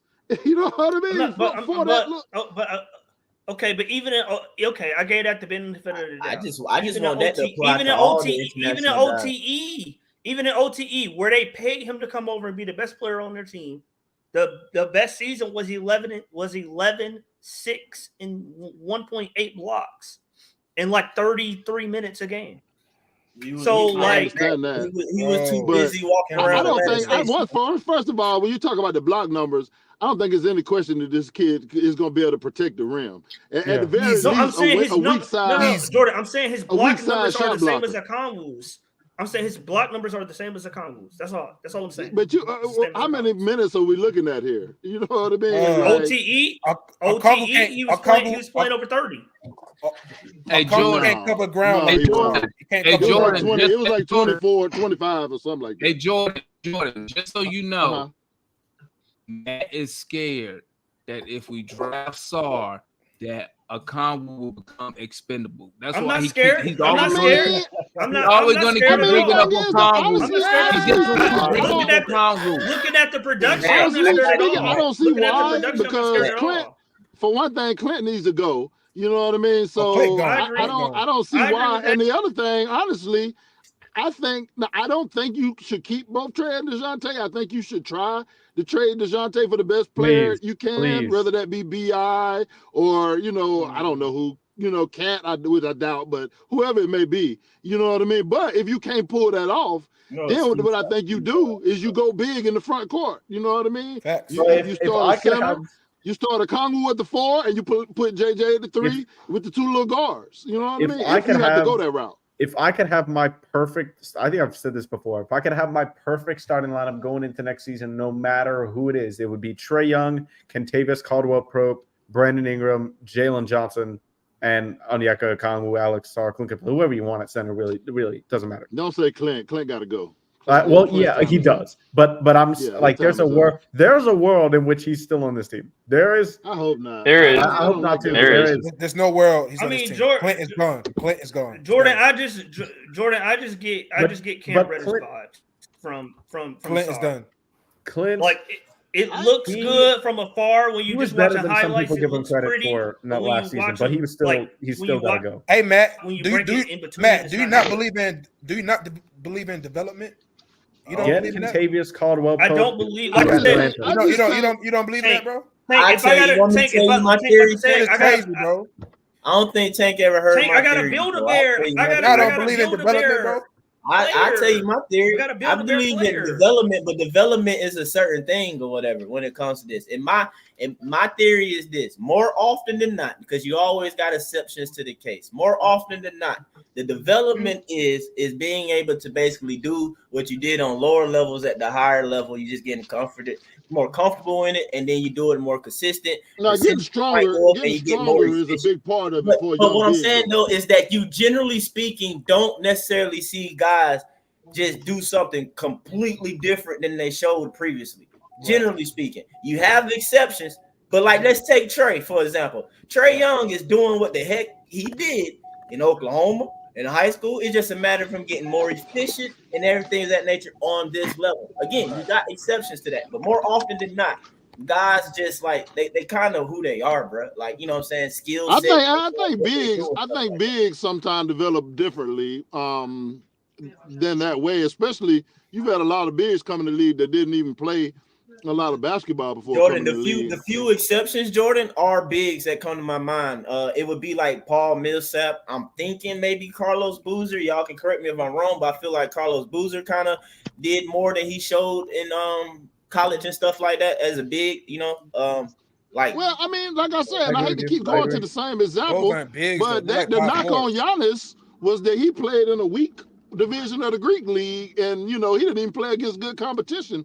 And still didn't put up no heck of a numbers, but yet as he got stronger, because the athletic ability was there, because the talent was there, he got better. Now once again, I ain't saying this guy's gonna be Giannis, But that's how he played, though, Jordan. He was a downhill. What you see now is what he was doing. But what you see from Sar is what you see from Sar. Like that's what I'm saying. Like I'm not hearing what I'm saying. Is that I'm just saying, like, so when you get into the projection of saying certain things and everything like that, yeah, it's projection. I don't know, but what I'm saying is that Giannis. I'm not saying totally different, but like I'm saying, for example, Sar didn't shoot a great percentage, but you see a shot there that once he gets stronger and doesn't have to, put as much, exert as much effort into that shot, you can see that shot going in better. You see him be able to drive the ball. Yeah, I don't think strength has anything. And we talk about only having the right hand, but we've seen a lot of ball players that only. What you saying? Like, bro, if anything, it's not the strength. It's just a matter of him getting more consistent and higher percentage with that. Strength is a part of it. So what I'm saying is that it's been able to finish the contact. If Sar didn't take any type of threes or any type of jump shots beforehand, I would be like, okay, you're definitely extremely projecting and hoping. But since he does take some, now it's a matter of it just increasing it. But it really ain't the strength necessarily, bro. It really ain't. The strength part of it. The strength part comes into play is if you want to shoot threes late in game and deep. That's why I get on Trey about certain stuff. But just shooting threes. I play ball. I play ball. Bro, that's like I said, a lot of y'all had. The more I worked out and the stronger I got, the easier it was to shoot from distance without having to exert a lot of effort in your shot. You could just shoot your shot. No, even if you was farther back, you could just shoot your normal shot. You know what I mean? So it plays a part in it. If you like lift weights too much, or if you say you're a good shooter first, and then you lift a lot, I feel like that can hurt your shot more than help. That's been proven false. That used to be a big thing when I was young that people thought that, but that's been proven false. The key is after you lift, you need to go shoot after you lift. I'm not saying, listen to me. I'm not saying that getting stronger will not help you to continue to shoot. But what I'm saying is strength is not what's going to make you be a shooter. Okay? The same way. The form is there, though. The form is already there, though. He's got the form. I didn't say it wasn't. That's what I literally said beforehand. If it wasn't there, I would definitely say y'all projecting. But what I'm saying is that guys don't create crap out of nowhere beforehand. They just a matter of developing and getting more consistent with it. He already has the form there, correct. And he already takes some shots in the game. So now it's just a matter. We've seen a lot of bigs improve as shooters. For example, Al Horford had a good mid-range, but he couldn't shoot a three to save his life when he played for the Hawks until the very last couple of years. But he extended his range. You know what I mean? As he went along. But you just said he had range. But at Florida, he didn't shoot any threes, did he? You say he had a mid-range. This kid's got a mid-range. This kid's got a mid-range. A three is nothing different. I'm telling y'all straight up right now. If I'm sitting in front of the goal, sound like Quinn, 1 foot, and just did like this, that's the same crap as a 3-point shot, man. I tell my kids, don't your first time you come out there shooting the three, no, real ones go right in front of the goal, just boom like this, and I guarantee you I'll be knocking down threes. I just do that a few times, and I'll knock down threes. I mean, my problem is, Jordan left. But I mean, like I said, my issue with Sar is like, bro, like you don't believe in him, bro. That's what it is. Like he never been productive at any level, and I'm like, I'm taking a huge gamble, and I'm basing it off of per 36. Why not? What you basing what's your Sar off of? At least he giving me 11. At least he giving me what 11 and 6. In starting in a very defined role, but at least he starts. Man, Jordan left before I can define that create your own shot stuff. Because again, though, I keep hearing that, and it's just like, man, I don't see Zach having a lack of create your own shot when I watch him. I mean, that's what I'm saying. I'm trying to Sar don't even start. Like he's putting up I think people looking for him to be like some type of point forward or something. Like I'm like, what position he play, and then also too is overseas. It's a different style of game, and then literally on top of that, huh? He's just gonna be another Hunter.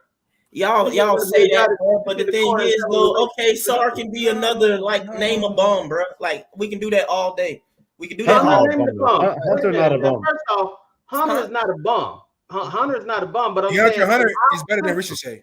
In our system, the way we play, he's not. He's gonna be. Yes, he is, bro. He's better than that DeAndre. He is now, for sure. But I don't think DeAndre Hunter better than Zach right now. I'll put them together right now. Tell them y'all go work, man, and see what happens on that court. Just to be honest with you, I wouldn't be scared about double O. Because I like you draft Sar. I personally feel like once they get into training camp and all that type stuff, put them on opposite sides, I believe double O. No, that's a demand. That's a demand. That's a demand. I don't know where that's a demand made up thing. I don't know where he got that from. What? Double O will let Sar do too much. That Sar would take a Conwu spot. I don't think I don't would. that at all. Conwu's in trouble. So you get them in Conwu's in trouble. I don't think so. You get them boys in camp. Come on, he's in trouble. I don't think any three of these guys will start. 9-4-2. Yep, because you know what? Either any of these three guys. I'm gonna tell y'all. Here's a hot take. Here's a hot take. We don't need number one pick, bro. That's crazy. Here's a hot take. Sar is the best defender in the draft. Clint Capella that is not true on this roster. Watch. Ryan Dunn's the best defender in the draft, easily. Watch. I agree. Watch. Hey, you hear me, Matt? You hear that hot take? Ryan Dunn can't guard. What did you say? Say that again. Yes, he can. He can. Clint Capella gonna still be on this roster. Watch. Oh no, that's gonna be crazy. Oh god. I think so, Demond. Why y'all sitting there playing though? But I'm saying though, if the franchise gonna go get a rookie big, why not? Don't say I didn't tell you. Don't say I didn't. Hey, especially if they draft Klingon, he gonna build a roster. Let me tell you like this, man. I just said they draft Klingon. They draft Klingon, Matt. Oh, in trouble. No, they drafted Sack. They drafted Sack. They draft Sack. If they trade back and get Klingon, Double O will not be on this team. Hot take. They gonna trade him? That's a hot take, but I mean, nah. Remember I said that. They're gonna keep Clint and they're gonna move O. No, they're not. They're not doing that. Yeah, they will. Yes, they will. Nah, they're not gonna do that. They ain't gonna move Onyeka. They would trade Clint. I'm not saying Okongwu was untouchable, but like he's close.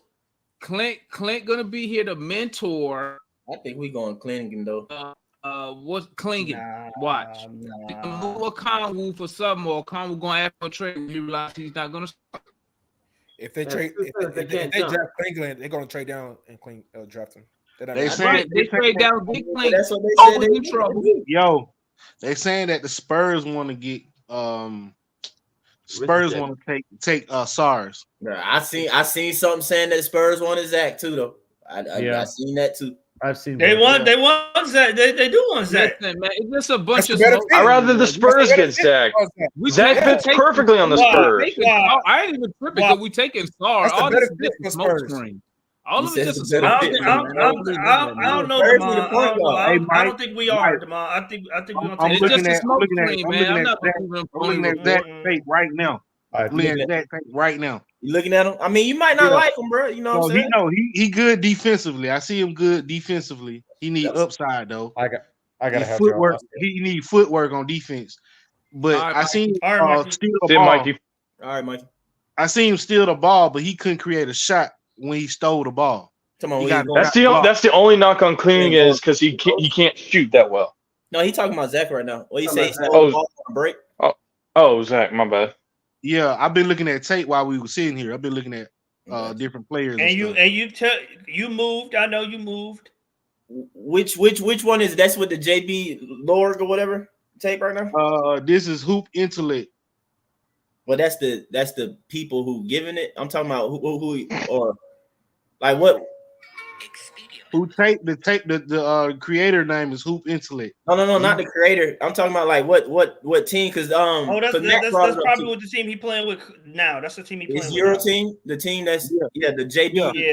JB board. Yeah, board. Because it's crazy because I had found some stuff. I'm like trying to find it, but you find some stuff from when he was 17. You see more of a lot of like the free. Yeah, he was playing in a very specific role this past year. So that's why I heard for some people floor spacer. But what I was gonna question and say though is that I know this though, like when they're training and when you've been like coming up and stuff like that, they be like especially the wing guys, they kind of actually teach them like everything is your development is like in a small area. Like you need to be able to score in a small area. So when people say ISO 1-on-1, like create shot, it's literally need to be in 2-3 dribbles or whatever. Like that's how they do this. Like hoopers, like professionals, how they play 1v1 and king on the court crap, you only get 2-3 dribbles. You know what I'm saying? And that's dead or whatever. I'm gonna tell you who he remind me of. Watching him, he looked like Herder, bro. You say he give you Herder vibes? Yeah, he looked like Herder. Hey, Matt. Like I'm looking at this website and they say Zachary Ricochet is marked comparison is Denny Avdia and Mike Miller. Denny Avdia for what? Those two new ones that I heard. Well, Mike Miller I haven't heard, but he favors Avdia is better. He favors. I mean, I think he's better than Avdia. I think no, he's he's not. No, he looked better on tape than Avdia can put the ball on the floor. I think his offensive game. I think his offensive game is better than Avdia's.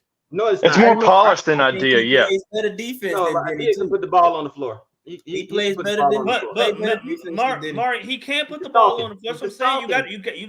You got to look past this particular season because he played in a very specific role. Go back and look at the Nike Hoop Summit. Go back and look at when he played for his French team. I'm telling you, he can dribble and create.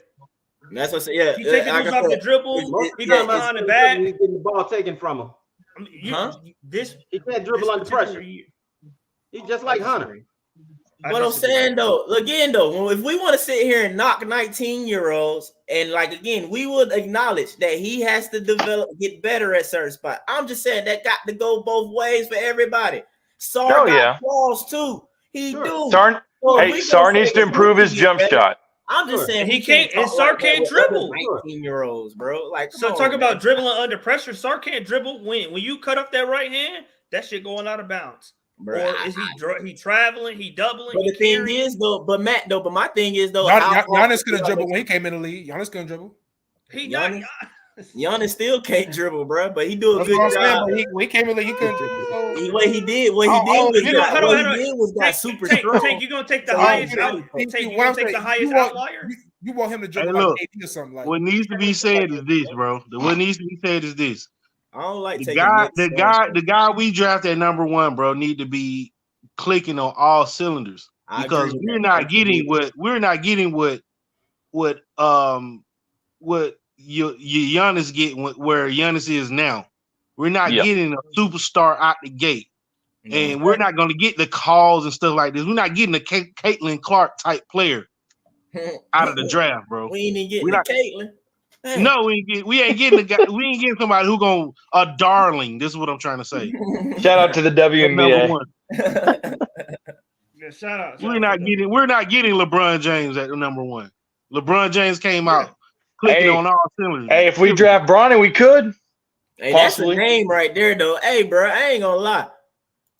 Somebody just called Thun Maker in the chat, bro. I forgot about Thun. Hey, I know when I first saw him.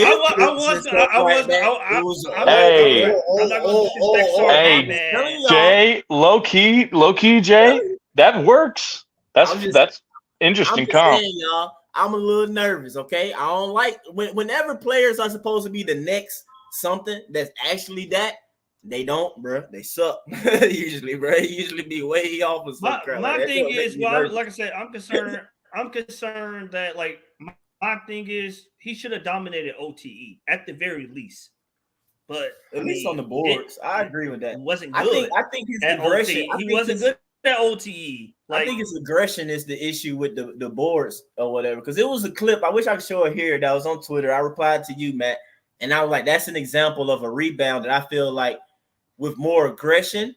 He would have got, and I can see why his defensive rebound is not there because he's trailing the floor. He just floats. He look at the ball come off the rim, and he just kind of like allows his guard or something to get it, and then it's like it gets tipped and then goes out to the perimeter. The team gets an offensive board, and then they drive to the basket. Now he comes over to help, and he blocks the shot. So it's part of his highlight package because it's showing him blocking the shot. But I feel like it wouldn't have been a second opportunity if he had aggression, like trying to go get the board. You know what I'm saying? Or whatever. It's like he could have, like me looking, I was like, bro, you could have easily like got position and snagged that at 7'1" with this huge wingspan. Like, bro, go get that hoe. Was he worried about fouls? Was he in foul trouble, Mike? Do you know? That's my concern. I don't know about he was in foul trouble at that time. If anything, I would think. I don't think foul trouble would get in the way for rebounding. That would get in the way for going to block a shot. Either way, he averaged less than. I mean, I can see him being hesitant of like, trying to go up and grab a board and then, tries to move somebody out of the way. I just think the hesitation would come into him trying to go block a shot before getting a rebound. I mean, truthfully, I just want to see a real 7-footer on our team. Good God Almighty, can we get one? Don't say Glenn getting actually bigger. That's all I'm saying. To be devil's advocate, I'm like, if Killigan was I'm faster, with Mikey, bro. I'm with Mikey, and I'm with you. I don't care if we draft whoever. We can't change it or whatever. I'm saying I just don't want another wing, bro. I'm sick of wings. I'm sick of them. They don't end up. They don't end up being nothing, bro. They don't never be what we want them to be. I need a Dominique wing, bro. Unfortunately, I feel you, bro. Hey, somebody in the chat said we need to trade Star for Luka. Why do we need Tank? Why do we need a 7-footer? I'd do it if we could. Because we need 7 footers to match up with other bigs. We need 7 footers to match up with other bigs. We need pieces around Trey Young. We need big guys. And it was like I said this like last stream. I was like, all good teams in the playoffs right now have a shooting big, a shooting 5. Not even a shooting big. They got a defensive big. Who's Dallas is shooting big? I mean, a defensive big. A defensive big. That's what we need. A The defensive other big. thing is that the league is getting bigger now. The small is going out of style. The league is getting bigger. Take a look. Okay, so my question is with Sarr. Okay, what? I'll get he's 7 feet, but what defensively does that add when we already know his defensive rebounding numbers are not good? I mean, it's not. Hang on, it's not really like blocking and defense. It's affecting where shots go. Hold on, he alters shots. He has the weak side help. He can switch on. He can switch on the perimeter. He can guard pick and rolls. That's what he really does. He can guard pick and rolls 1 through 4. Like what else you want him to do? I mean, okay, all right. So we need that, bro. I mean, in my opinion, looking at the numbers, Okongwu gave you the same number of blocks, right? Forget the numbers. Why bro. you? Hang on. Use your eyes, bro. Forget the numbers. Wait. Forget the numbers. Matt, is this his season averages or is this his per 36 averages? No, not per 36 season average. Season average. I'll pull them up for you. If I did per 36, I got to do it both ways. I got to look at Okongwu's per 36. Hold on. Let me ask you this: Did Wemby dominate the league he was in last year? I don't. Hold on. Did Wemby put up gaudy numbers? I think he put up 20. I think he put up over 20 points a game. Wemby played for the. Did Wemby play for the same team as Zach, or that's just the same league? I'm pretty sure he put up over 20 points a game his last year. Oh, he did. I'm pretty sure. I'm trying to ask. Let me look. Let me double check. I'm pretty sure. Fact check, man. I saw Wemby had flashes of dominance, but I don't know if he put up staggering numbers. So hang on. So Sarr's seasonal stats are 4 rebounds, 1.3 blocks, 9.7 points per game, and we'll go to you said Onyeka, Matt. Man, I wish some rebounds was higher, man. I ain't gonna lie. So how many minutes though? Check the minutes. 17.2 minutes. It's like 17 minutes. Meanwhile, Onyeka in 55 games, 25 minutes. It's gonna need him to get more aggressive on the boards for us. 6.8 boards, 1.1 blocks, and 10.2 points per game. Yep. So Onyeka played probably 8-9 minutes more. Yep. No, I'm talking about Wemby. 8 minutes. And the lead I think Sarr averaged more blocks than in 17 minutes. Onyeka in 17 minutes. Yeah. Okay. Whereas Onyeka did average more rebounds. Onyeka's offensive rebounds were better. I think Sarr averaged 1.3. Onyeka averaged 2.6. Onyeka had a good stretch though. I don't know what it was. Okay. When he was all right. So it was right before he got injured. He was averaging 2 blocks. Now, if you project and claim somebody developing all that stuff. In only one year. So what's the per? What's the 2 per 36? But it's the 1 year on the actual real level. That's the only thing about it. It's I can say for sure. So projection and ain't played at NBA level yet. That's all. But I ain't wanting to sit here and like Double O is Mr. Franchise player. I'm not saying he's reliable all-star. I'm just saying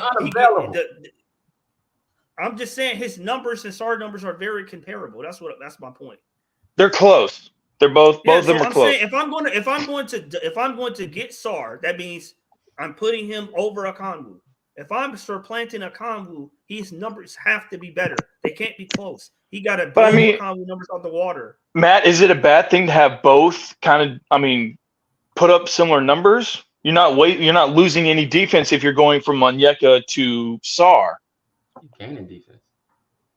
If anything, if SAR does develop, like if he comes in his rookie season and be like two blocks, defensive guy, and coming off the bench, his rookie season, 23, 24 minutes, that's perfect.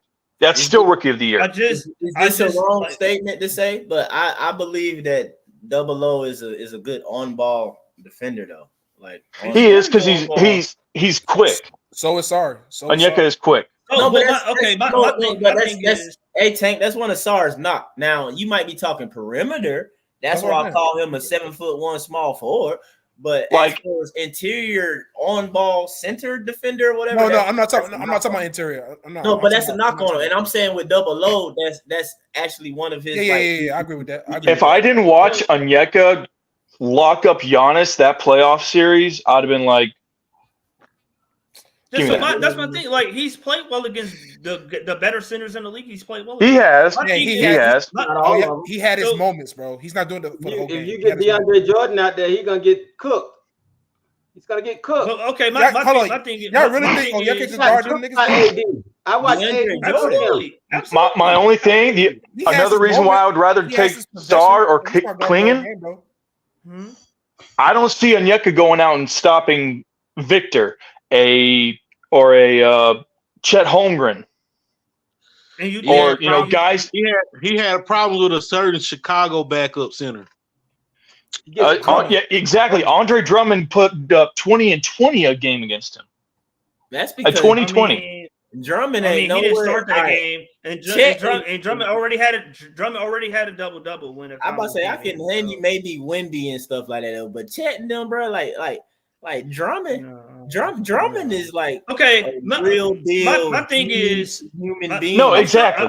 You're right. My thing is obviously like, y'all watch will get every rebound. He will. Here's my question is. I mean, obviously everybody watched the Hawks last year, right? Like when you look at the scheme, look at how we play defense, and we have the big hedge up high on the perimeter, right? Or at the nail. They come up and hedge at the nail, and we have the wing in the back line of the defense.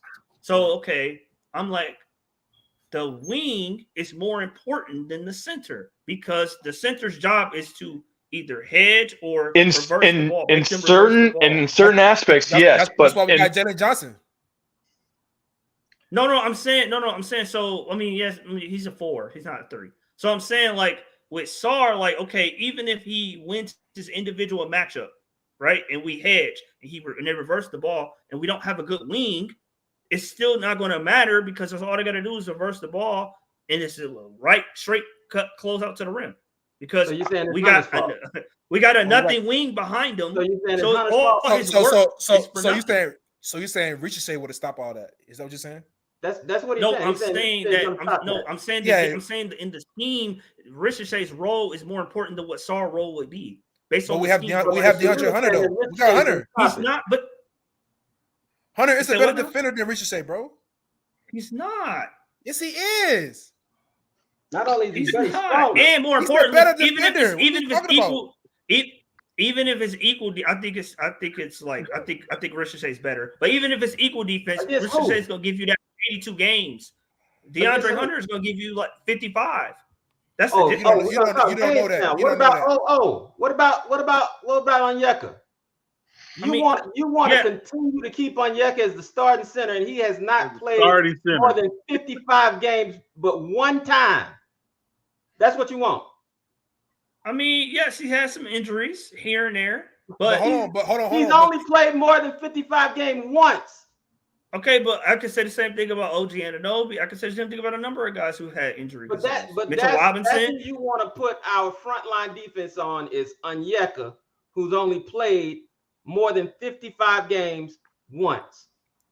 I mean, I could say the same thing. Alex Sargent had a big injury last year. What can you say about Onyeka? I could say Sargent had injuries. It's not about who else did this in the league. We're talking about Onyeka. What can you say about Onyeka? I got that, but I'm not worried to answer the question. I'm not worried about that long term. Also, I will say, Matt, Zachary. I'm not worried about that. Bruno. We might as well say we got Bruno as our starting center. No, I'm saying you can go get another center to back him up. You could go get Khalil Ware to back him up. If y'all really want a 7-footer, that's cool. I'm just saying I'm not going to use the way that we play defense. My biggest thing, Matt, is hang on. Here's my ideal thing if we draft Sarr. He develops his jump shot. Mm-hmm. We can stretch the floor, have a 5-man, 5-out lineup. You know how deadly that'll be with Sarr, Johnson, Hunter, and whoever. If we get whoever we trade for shooting guard, and Trey drives to the basket. He can dish it out to any 4 players who can shoot decently. My thing is, I don't believe me personally. I don't think Sarr is going to develop a jump shot. Just me personally, I don't think it's ever going to be good. Like you look at, because he shot like 20. It's better than I'm not talking about his 3-point percentage. I mean that's going to be bad. But he's never shot well. And like he never shot LT. He didn't. Are you talking about attempts? ART. No percentages. I'm talking about his free throw percentage has never been good. Like you don't the hallmarks of the shooter. You don't think he could develop? Can I run this by y'all? Because I want to know if this is like so bad. You know what I'm saying? Because I get it with Sarr, and it's like what we potentially want from him. But like, no, we need. Okay. All right. We need. Go ahead, Mike. Go ahead. But what I'm saying though, would it be so bad if you went Clennigan, right? That's your 5. You still got Jalen Johnson, and it's like Hawks fans went crazy, and we forgot about Mo G. Like, would a JJ Mo G Clennigan thing be so bad? Wouldn't still give you the versatility? No, I mean, if we knock down from that, not bad at all. I mean, shoot, I would love 3 guys on my starting or my 5 to be over 6'8" feet tall. Because I have to go watch Clennigan. Remember, Mo G is 6'11". Now I don't know what's his measurements with shoes or without shoes. I don't know if it's without. I think he's like 6'10" without shoes. Okay, because I know that without shoes, Sarr was measured to be like 6'11". But yeah. So what I'm saying is that Mo G is versatile. Mo G is a guy who started and picked up basketball late, and you see how skilled he is already. Oh yeah. Yes. I mean, do you think Sarr could kind of replicate what Mo G did this offseason in the G League? Yes. I don't know. Me personally, even though seeing Mo G started late for me, like comparing them to looking at the film coming out and stuff like that, I see more from Mo G. I see more from I got you. That's all. I agree. Like as far as the skill, even though he picked up the game late, I do. Like, you don't think so, Marion, that you see more skill from Mo G coming out of Washington State? But I also think him going to the G League also helped him, because the G League, especially the College Park Skyhawks, really like focused on player development. I mean, you saw what Kobe Buffington did when he went down to the G League. You saw Mo G was running the fast break. Oh no! I think he's talking about coming into the draft. Coming into the draft. Coming to the draft. My bad. Let me go right quick. First off, Mo G didn't spend that much time in the G League because he had a back injury. He got hurt, so he didn't play that much. Second off, I'm talking about like when he played though. From where Mo G started, we have seen a lot of where he is now. That's true. From where he started, from a guy who just started playing a few years ago to where he is now, that's a big difference. However, are you saying that he's more skilled? No, he don't get as many blocks as Sarr. No, he doesn't have the blocking timing. He can't switch like Sarr switches on defense. But that part I wasn't talking about. As fast as Sarr recovers, y'all want to just downplay all the things that Sarr does and everything. But I will have. But listen to me though. I will have Clennigan on the team though. It's not like I didn't say I won't have a center still. I will still have a 7'3".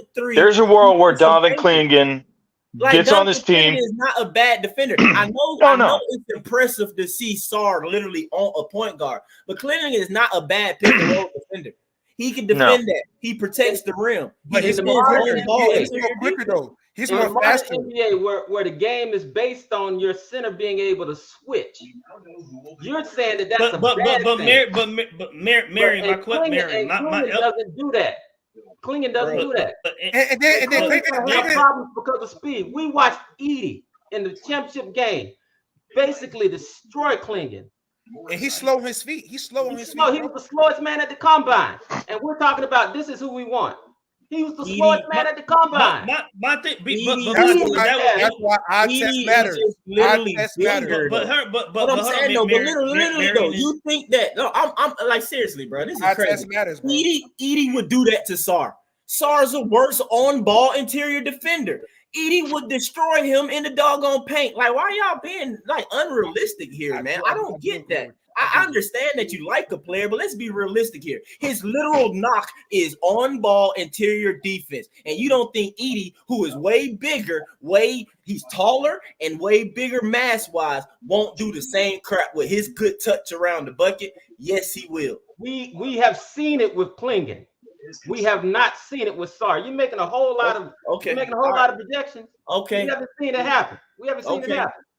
Okay. My only thing is I can see the reason why I see the attraction for Clingan, and I have to go back and watch more film on him, but it's like I go back a minute ago. Our scheme, defensive scheme, the way that we play defense, what Clint actions out of the center is we don't need what these highlight things that y'all tell me about Sarr. We don't need the center to do that. That's not what the center's required to do in the scheme. The center's required to hedge the ball or trap the ball up top. He's not asked to switch all the time or to go to drop coverage. I mean, like the way that we play, it doesn't like Sarr, all the superlative stuff that Sarr do, it's not going to be used because we don't. Are you saying that? So you're saying that we don't need a center who can play pick and roll defense?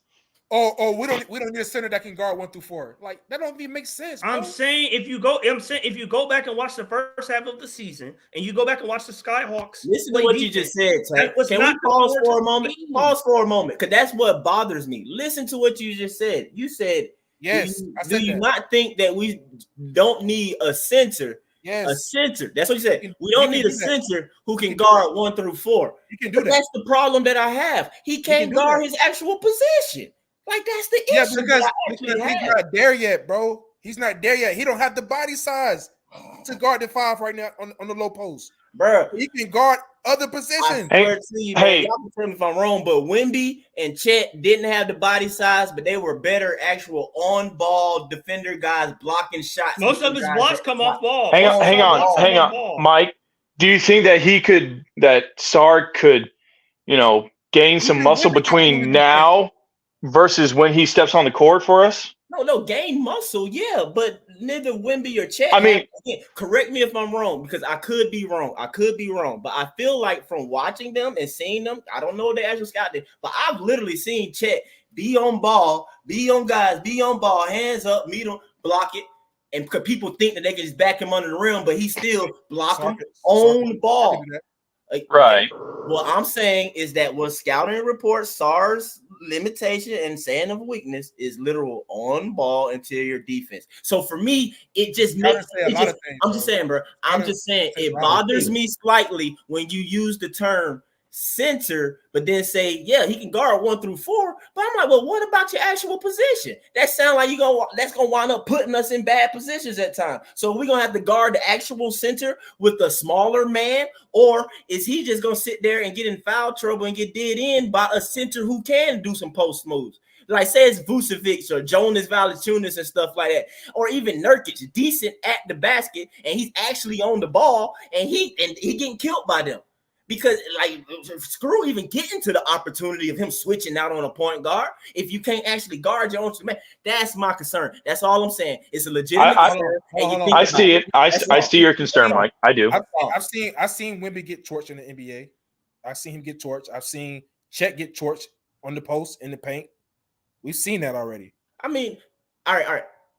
You're right, I bro. did. But at the same seen time, it. everybody get torched though, in a sense. But not necessarily torched, but I don't know, bro. It's kind of hard to say when we got torched too when you can really say he did though. Player He did. There were some matchups where he got taken advantage of. Yeah. Okay. All right. But And hang on, I'm guessing you and Matt aren't saying like, and I think me and Tank are kind of saying, yes, Sar will probably get handled in certain matchups.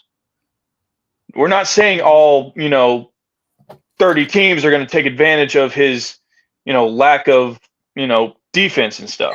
And let's be honest. How many bigs in the league that's really elite in the league? I just named, but I'm saying though, bro. It's not that much bigs, bro. Tank, listen though, I will go through it again. I named guys who are not all-stars, so therefore they're not elite, but they are big bodies who got decent touch around the rim. Do I have to name them again?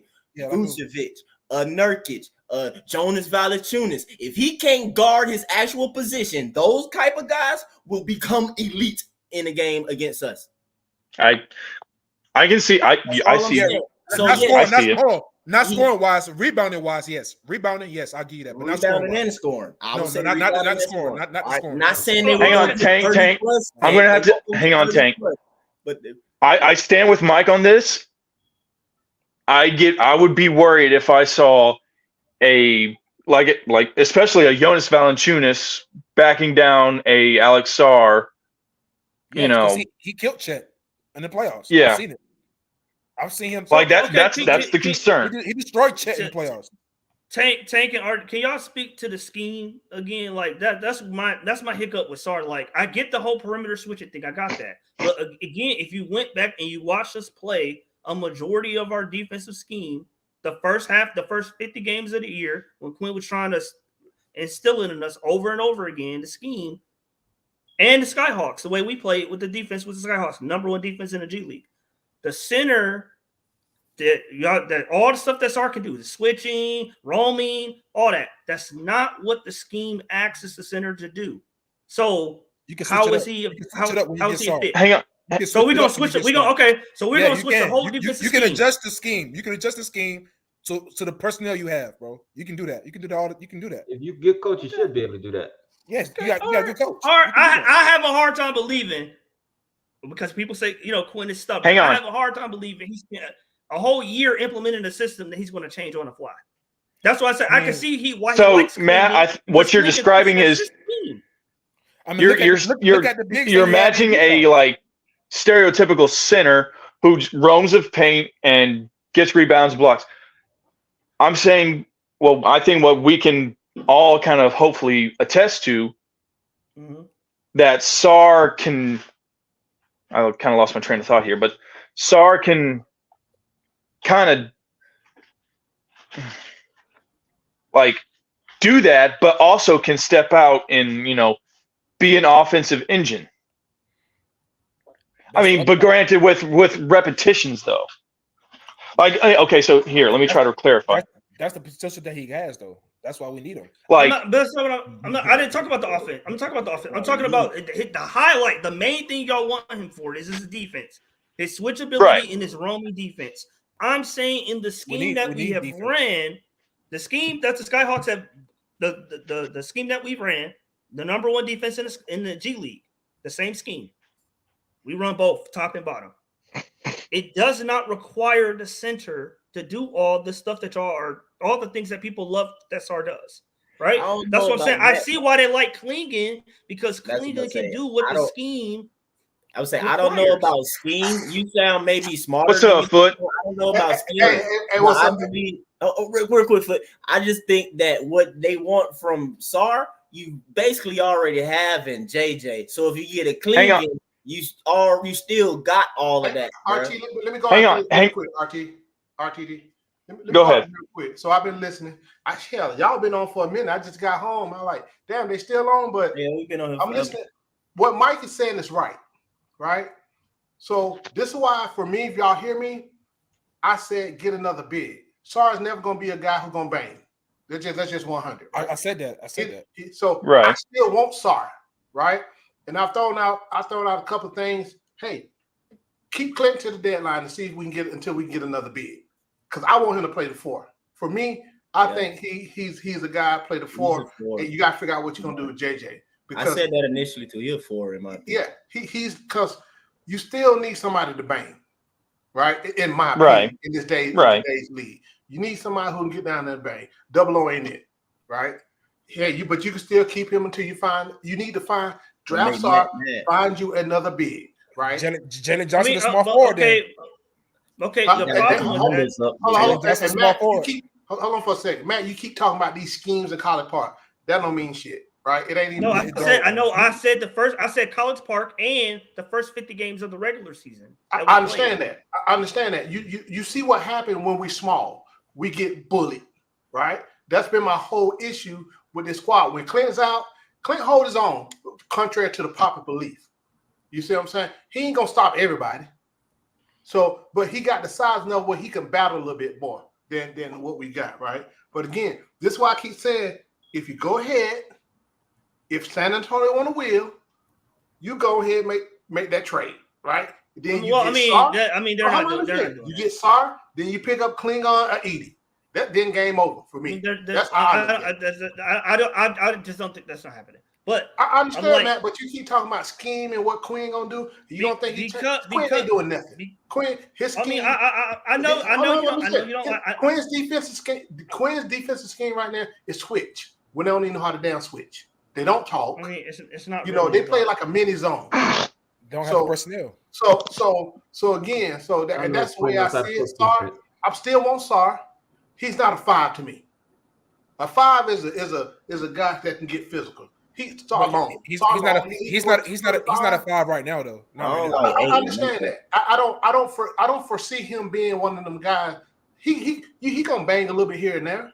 Yeah. But you gotta have somebody on the team when it's time to bang with them big boy. You need to be able to put them out there. I agree with that. Makes sense. Well, okay, the question. Hey, we can go out and get DeAndre Ayton from Portland. I don't like Ayton. No, hell no. That my problem is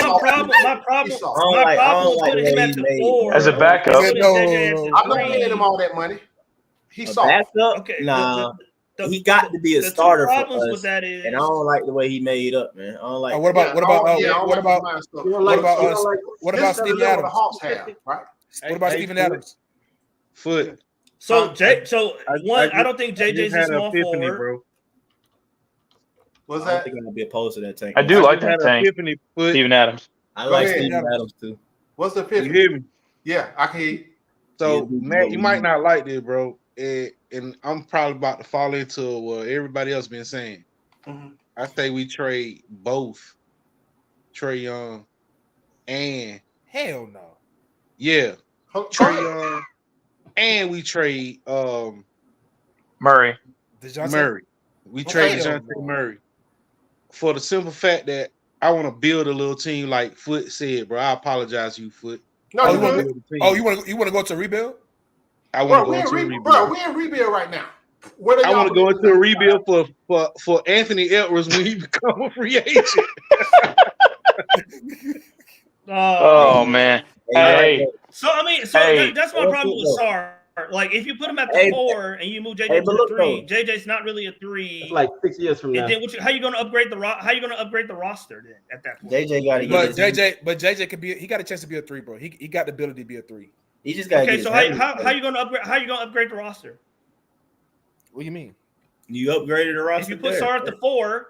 If you put Sarr at the 4 and JJ's at the 3, your front line is already there. So how you gonna upgrade the team? I told you, bro. They need to find a way to trade back in. Hey, you know about my initial thing I wanted to do. Mario talking about rebuild. Hey, I said trade. You get 3 of the top 10 picks this year. You know what I'm saying? You get Sarr. But y'all want those picks? We get a top 10 pick from Murray. You want those picks? Mediocre. Huh? Who is Cooper's plan? But listen to what Mario said. See, Mario on point now. You see, now you get them assets back, right? So you can do not only that, they saying that 25 draft gonna be fired. Well, I ain't worried about that because you need one of them picks from that. You need one of them picks from that draft, bro. 25 and 26. They say that though. But the problem is right now. Look at Mario over there. The problem is right now. Folks think this. We're not gonna fix this overnight. Right? I don't see us winning, being a killing folks next year. Next year, right? That's why I said again, ain't got nothing to get assets while you have value. Because we in the rebuild, bro. I don't care what you said. Hey, hold on. Now, to be totally honest, though, team calls it retooling. We done been in the play-in all 3. No, it's not. We done been in the play-in on the cusp of getting into the playoffs. So we got a team that's right there, right already. It's just the little small things you need to do. But outside of that, you should build a better team, bro. You should build a better team. What you got? I just had a pick saying, nope. Can we wait till Anthony Edwards? Pitch him on. Hey man, this your team right here in Atlanta, bro. 6 years from now. Yeah. So we're not. Hey man, we're not right there. Everybody keeps saying it's 5-year contract just started. Huh? In July. You talking about waiting 6 more years? Who? Mario. He want to wait on Ant-Man. Mario. 6 years from now. Oh, you talking about for Ant-Man? Nah, Trey will be naturally gone by then, bro. Yeah. We ain't worried. I just he gonna be gone. He gonna be gone with my plan right now. Like he out of there. Nah, I'm getting picks. Hey, so by the time his contract up, we gonna be sitting on some bread.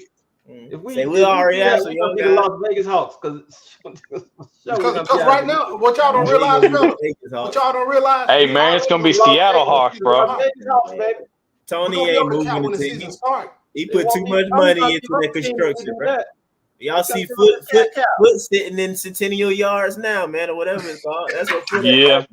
You know what I'm saying? Tony spent too much money building up the Gulch, man. Rebuilding that junk. Tony gonna sell it for a profit, and we going to Las Vegas, baby. Man, he ain't moving his team. Not with that construction stuff. Eggs now. The stadium just be sitting downtown with Nick in front of it. Tony cheap ass better get a winner team, man. Like we tired of that. Look, as long as y'all keep buying that merch and supporting, it ain't gonna matter. At the end of the day, ain't going nowhere. Tony's a businessman. Yeah, Hawks ain't going nowhere. I ain't worried about that though. We'll just be garbage here. That's all it'll be. But I ain't worried about that. Not no leaving. But man, bro, that's what I want to do. I personally said Sar and Klingon. I felt like man, as a cheat code, you throw Sar in the photo, but you still have your actual center, real protective big. Because I do agree with that though. I really feel like Sar is cause that's my hesitation. Because when I'm looking at it, I'm like, man, this dude really a forward. Well, it's a 3 or 4, and then the question is, will he be able to shoot and all this other stuff to the level that he would really need to be to do this at a high level? Because I don't think he doesn't, bro. He don't play like no center, bro. He don't rebound and he don't defend down there like a center, but he does like a forward. That's all I'm saying. Yes, he does. You go get you a real ass center. Then if you gonna do that, go get. Hey, Andre Drummond's a free agent. Go get Zach Edey, bro. I think that's what you're gonna have to do with Sar. You're gonna have to get him we don't get him, so we might as well go get him. We have to do with Sar.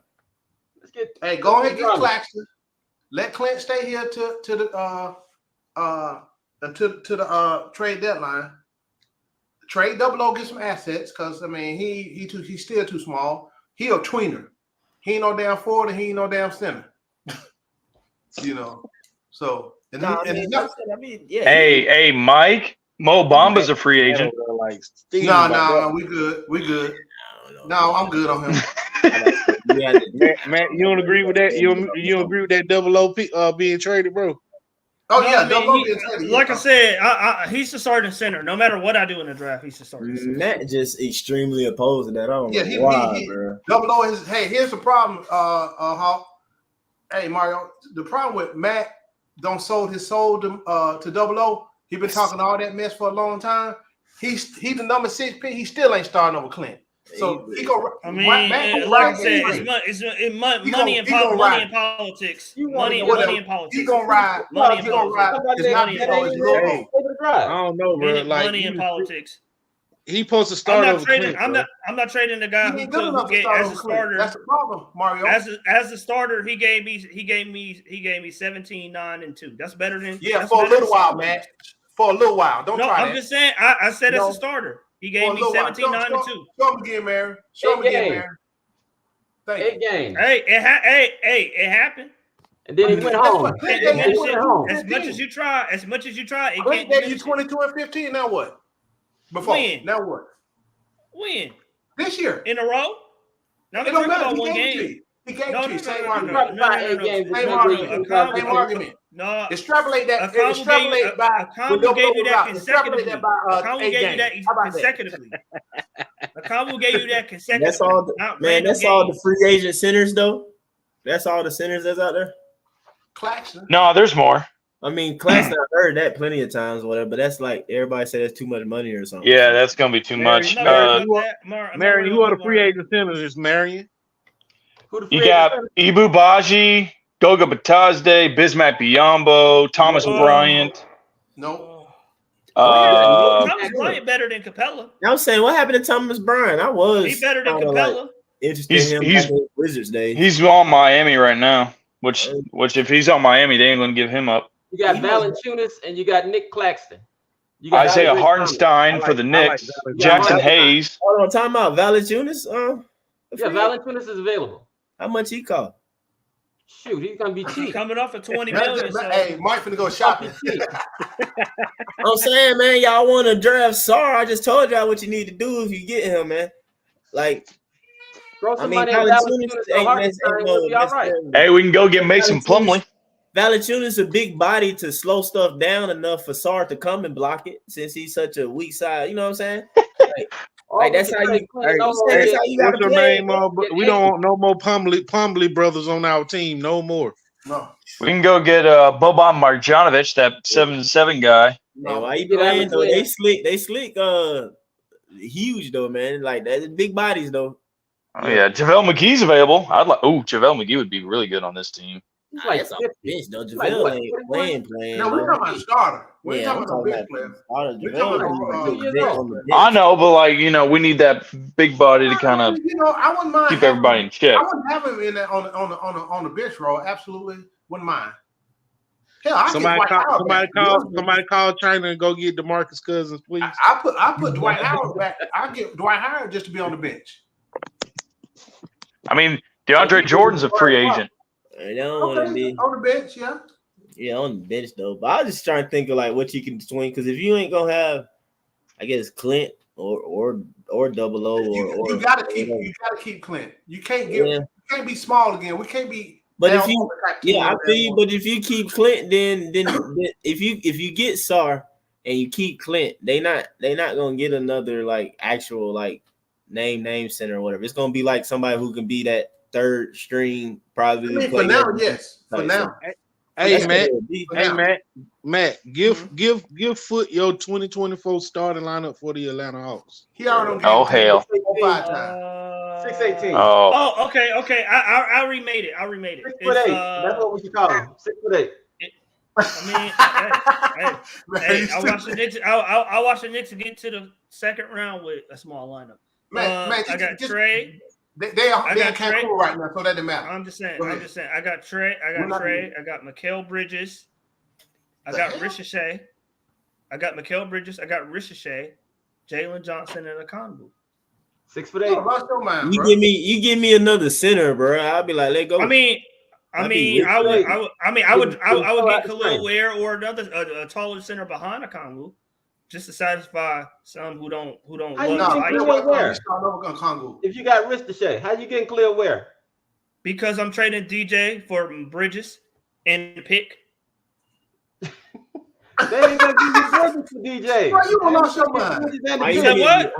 I thought DJ was good. I thought DJ. Y'all told me DJ. Y'all told me DJ was good.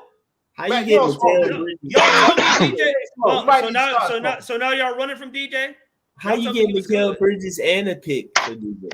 He's not. I mean, it's not just DJ; it's more stuff. They want to keep Mikal Bridges and pair him with DJ. They probably want to trade somebody like Cam Johnson off their team. He can't really play the 2. No, he can play the 3. Why can't he be a basketball player, Matt?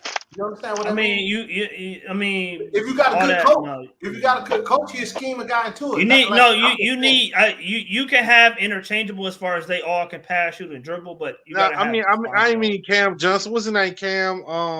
Not Cam Johnson. Cam. It's another Cam on their team. Cam Reddish. Thomas.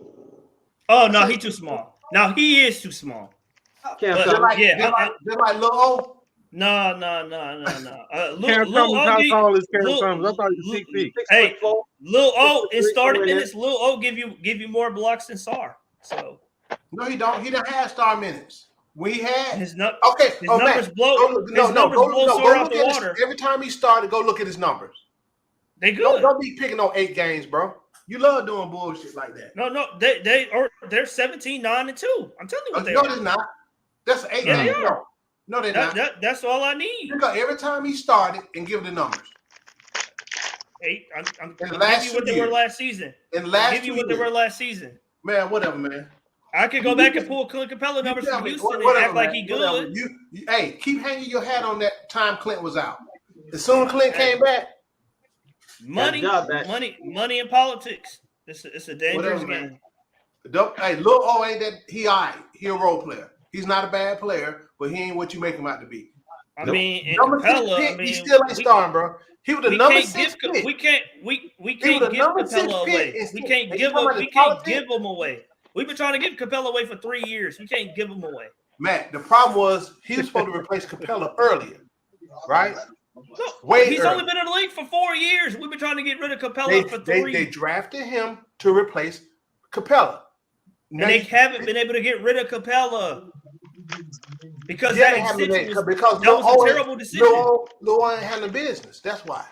If that's the case, they would have got him a couple years ago. Again, they've been trying to get rid of him. Again, Nobody wants him. Nobody wants your boy Foot. Nobody wants him. Nobody wants him. He ain't starting, man. He ain't starting. It's okay. It's all right. Lil O, it's okay.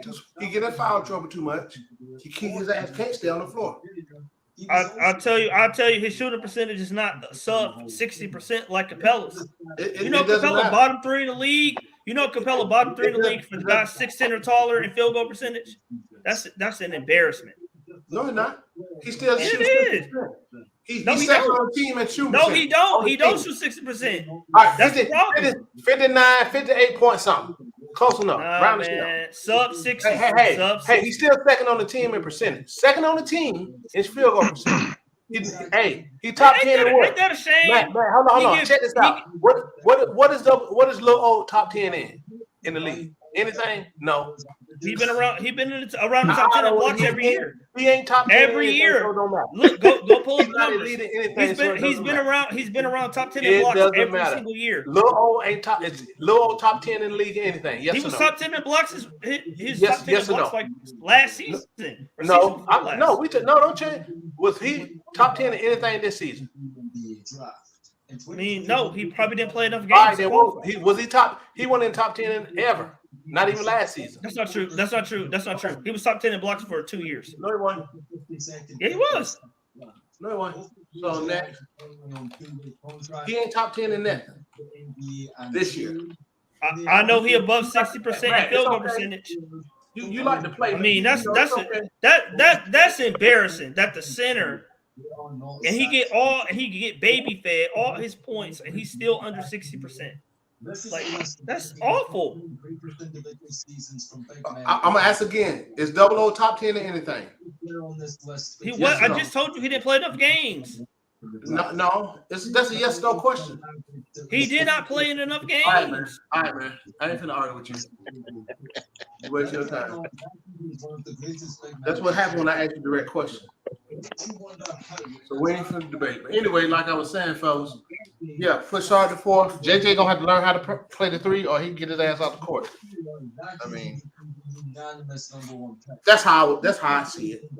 And get another big in here, man, and we'll be straight. That would be if JJ can kind of get better at 3. Other team gonna have a problem with us, man. They're gonna have a problem with us. Mess around and get another pick. Get Edie or Klingon, man. That's a dream scenario right there. Go out and get Khalil Ware. Yeah, but he's like another 4 to me. You know, Khalil Ware's not really like a 5 to me. That's me. Zach Edey, the best player in college basketball, 2 years in a row. So. Yeah, a lot of people I don't know why people just assume that he not gonna do anything, man. I'm like, man, I don't know about that, man. Yeah, he ain't trash. That don't mean anything, Mario. That don't mean anything. Before that number 1 pick, I looked at him and Klingon, and I said, okay, I probably the only 2 players to come out of college to be the best players 2 years in a row, bro, are Hall of Fame players, bro. That's Bill Walton. You know, Luka Garza was Player of the Year 1 year. The year before last, he was Player of the Year 1 year. Then the year before that, he was runner-up Player of the Year. He on Milwaukee. He on Minnesota's bench. Stark difference. Player of the Year twice. Player of the Year 1 time. And runner-up the second time. Fuck that got to do with anything. I'm just saying. I'm just saying. So exactly what you were doing. Just saying. Exactly what you're doing is just saying. I'm just saying. Player of the Year don't mean. Hey, he can't even crack the rotation. No, man, no. You be doing stuff just to talk. He can't even crack. He can't even crack the rotation. Y'all want to answer that question in the chat for the Lakers fan? Y'all want to answer that? We think fact check Matt. Got a Lakers fan in the chat asking the question. Oh, one's DeJounte Murray or Trey Young. Yo, you can have. I answer it for him. Bro, y'all ain't got a damn thing we won over there. That is go true. Away. There you go. Go away, Lakers. Go away. Wait. Go away, bro. They don't got enough with DeJounte Murray. They don't got fuck the Lakers, bro. He said they ain't got nothing for DeJounte. Go away, bro. Like, I'm sick of the Lakers and they fans, bro. Go away. Away from me. Man, they act like Austin Reeves is. I don't know about that. You don't know about they not gonna trade. They not gonna trade LeBron. They not gonna trade AD glass. I don't want LeBron anyway. Go away. No. I'm talking about DeJounte. I'm talking about DeJounte. We talking about something else. They need to go away. You just trying to go away. You hate DC, bro. You so biased, man. It's crazy, and they feel like they should get everybody they want, bro. And most of the time they do. But that's true. Can we get some new blood? I'm sick of the Celtics winning. I'm sick of the Lakers winning, bro. Go away, bro. Y'all, they cheat for y'all, bro. They cheat for Lakers. They cheat for Celtics. Go away. Haven't we seen enough winning from Lakers and Boston? Damn, can we get another champion in here somewhere? Lakers, leave the chat. Roy Hachimura in a 2029 second round pick. We need a Hawk. Bro, the stuff they're trying to give us, bro, like I know it's trash. You giving us Austin Reeves, one of the worst defenders in the league. Go away, bro. Go away. So you see that, right? So ain't nobody trying to give up them picks for the next 2 years. Oh man. They trying to conveniently skip over those. Hey, Lakers did all that just to get that bubble championship. And that's it. And that ain't they trip dry.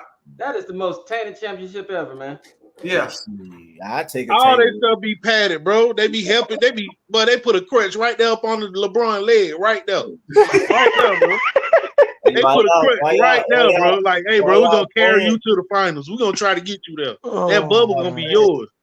You ain't got that many teams to get through. Go away, Lakers. I'll take me a tainted championship. Over there playing depression music. I would too. I would too. But you know what they gonna say about ours if you won in the bubble? Yeah, they say it ain't real. I don't care. I'll argue that all day. Hey, we went to the East Conference Finals. That's a fluke. Yeah. If we win the championship, they'll say it's a fluke. I mean, it'll be a fluke. Hey, did you hear what Trey Young said about that? What do you say? No, he's like, if he didn't get hurt that Milwaukee, we would have won. Bro, hold on. This already been broken down, right? What? First of all, we won without him to start. Then Giannis was out the rest of the series. So miss me with that. Nah, Giannis came back game 7. You know, we ain't make it to game 7, dude. Yeah, we made. I mean, game 6. Game 6. Game 6. I'm about to say because I was like, that was the whole thing. Because I remember I wanted Trey to sit out game 6 because we were at home, and I felt like he still hurt. Trey being Trey, especially then too, like bro, gonna still try and be a hero. I'm like, dog, you ain't gonna have your burst. Drew Holiday guarding you. You ain't got your burst. I know you ain't gonna go out there and like be a decoy and just like be straight assist guy all night. I like, bro, I'd rather you just sit. We at home, the crowd, the guys, they already beat them once at home. You know what I'm saying? Seriously, I like, dang, just get it to game 7, rest a little longer. You come on the road, bro. And you then you do you. You know what I'm saying? And you think if we made it to the finals, we would have beat Phoenix? Yes, probably could have, man. Honestly, yeah, we could have beat Phoenix, man. I think so. Yeah, we could have beat Phoenix. Okay. Yeah. We just he didn't play game 6. That's what I thought. No, he didn't. You talking about No, Giannis? he didn't. Yeah, Giannis didn't play game 6. Oh, Game 6. Hold on, time out. Giannis didn't play game 6. Oh, that's what I remember. Hold on, time out. I forgot because you right. He didn't play game 6. He played game 6. Trey didn't play game 5. No, y'all just pissed me off again. Y'all just put me back in the moment. I was saying Trey don't need to play. My bad, Mike. I was like, my bad, Mike. Down, Trey. Dang, that just hold on, Mike. Hold on, Mike. I don't want to do Demond a disservice. We gotta end the stream. So Matt, hold on, Matt. Hold on. Let me talk to him. Hey, fellas, smash that like button. It's like a 76 people in here. Yeah, man. Smash that like button, man. Get these likes up. Man, we can get this thing over the hump, man. Get that man some paper, man. We're gonna be back in the background. If somebody want to go ahead, come on in. We got a few spots. Come on in. Go ahead and the link is hit that like button though. Hit that like. Hit that like button. That link is it's pinned up there in the group. So go ahead, come on back in with us and hang out if you want to. But appreciate y'all coming in. Before Matt just cut everybody off. I'm going to bed. Thank y'all. Well, I'm still alone, fellas. So yeah, Matt just be cutting folks off. All right, we gotta go.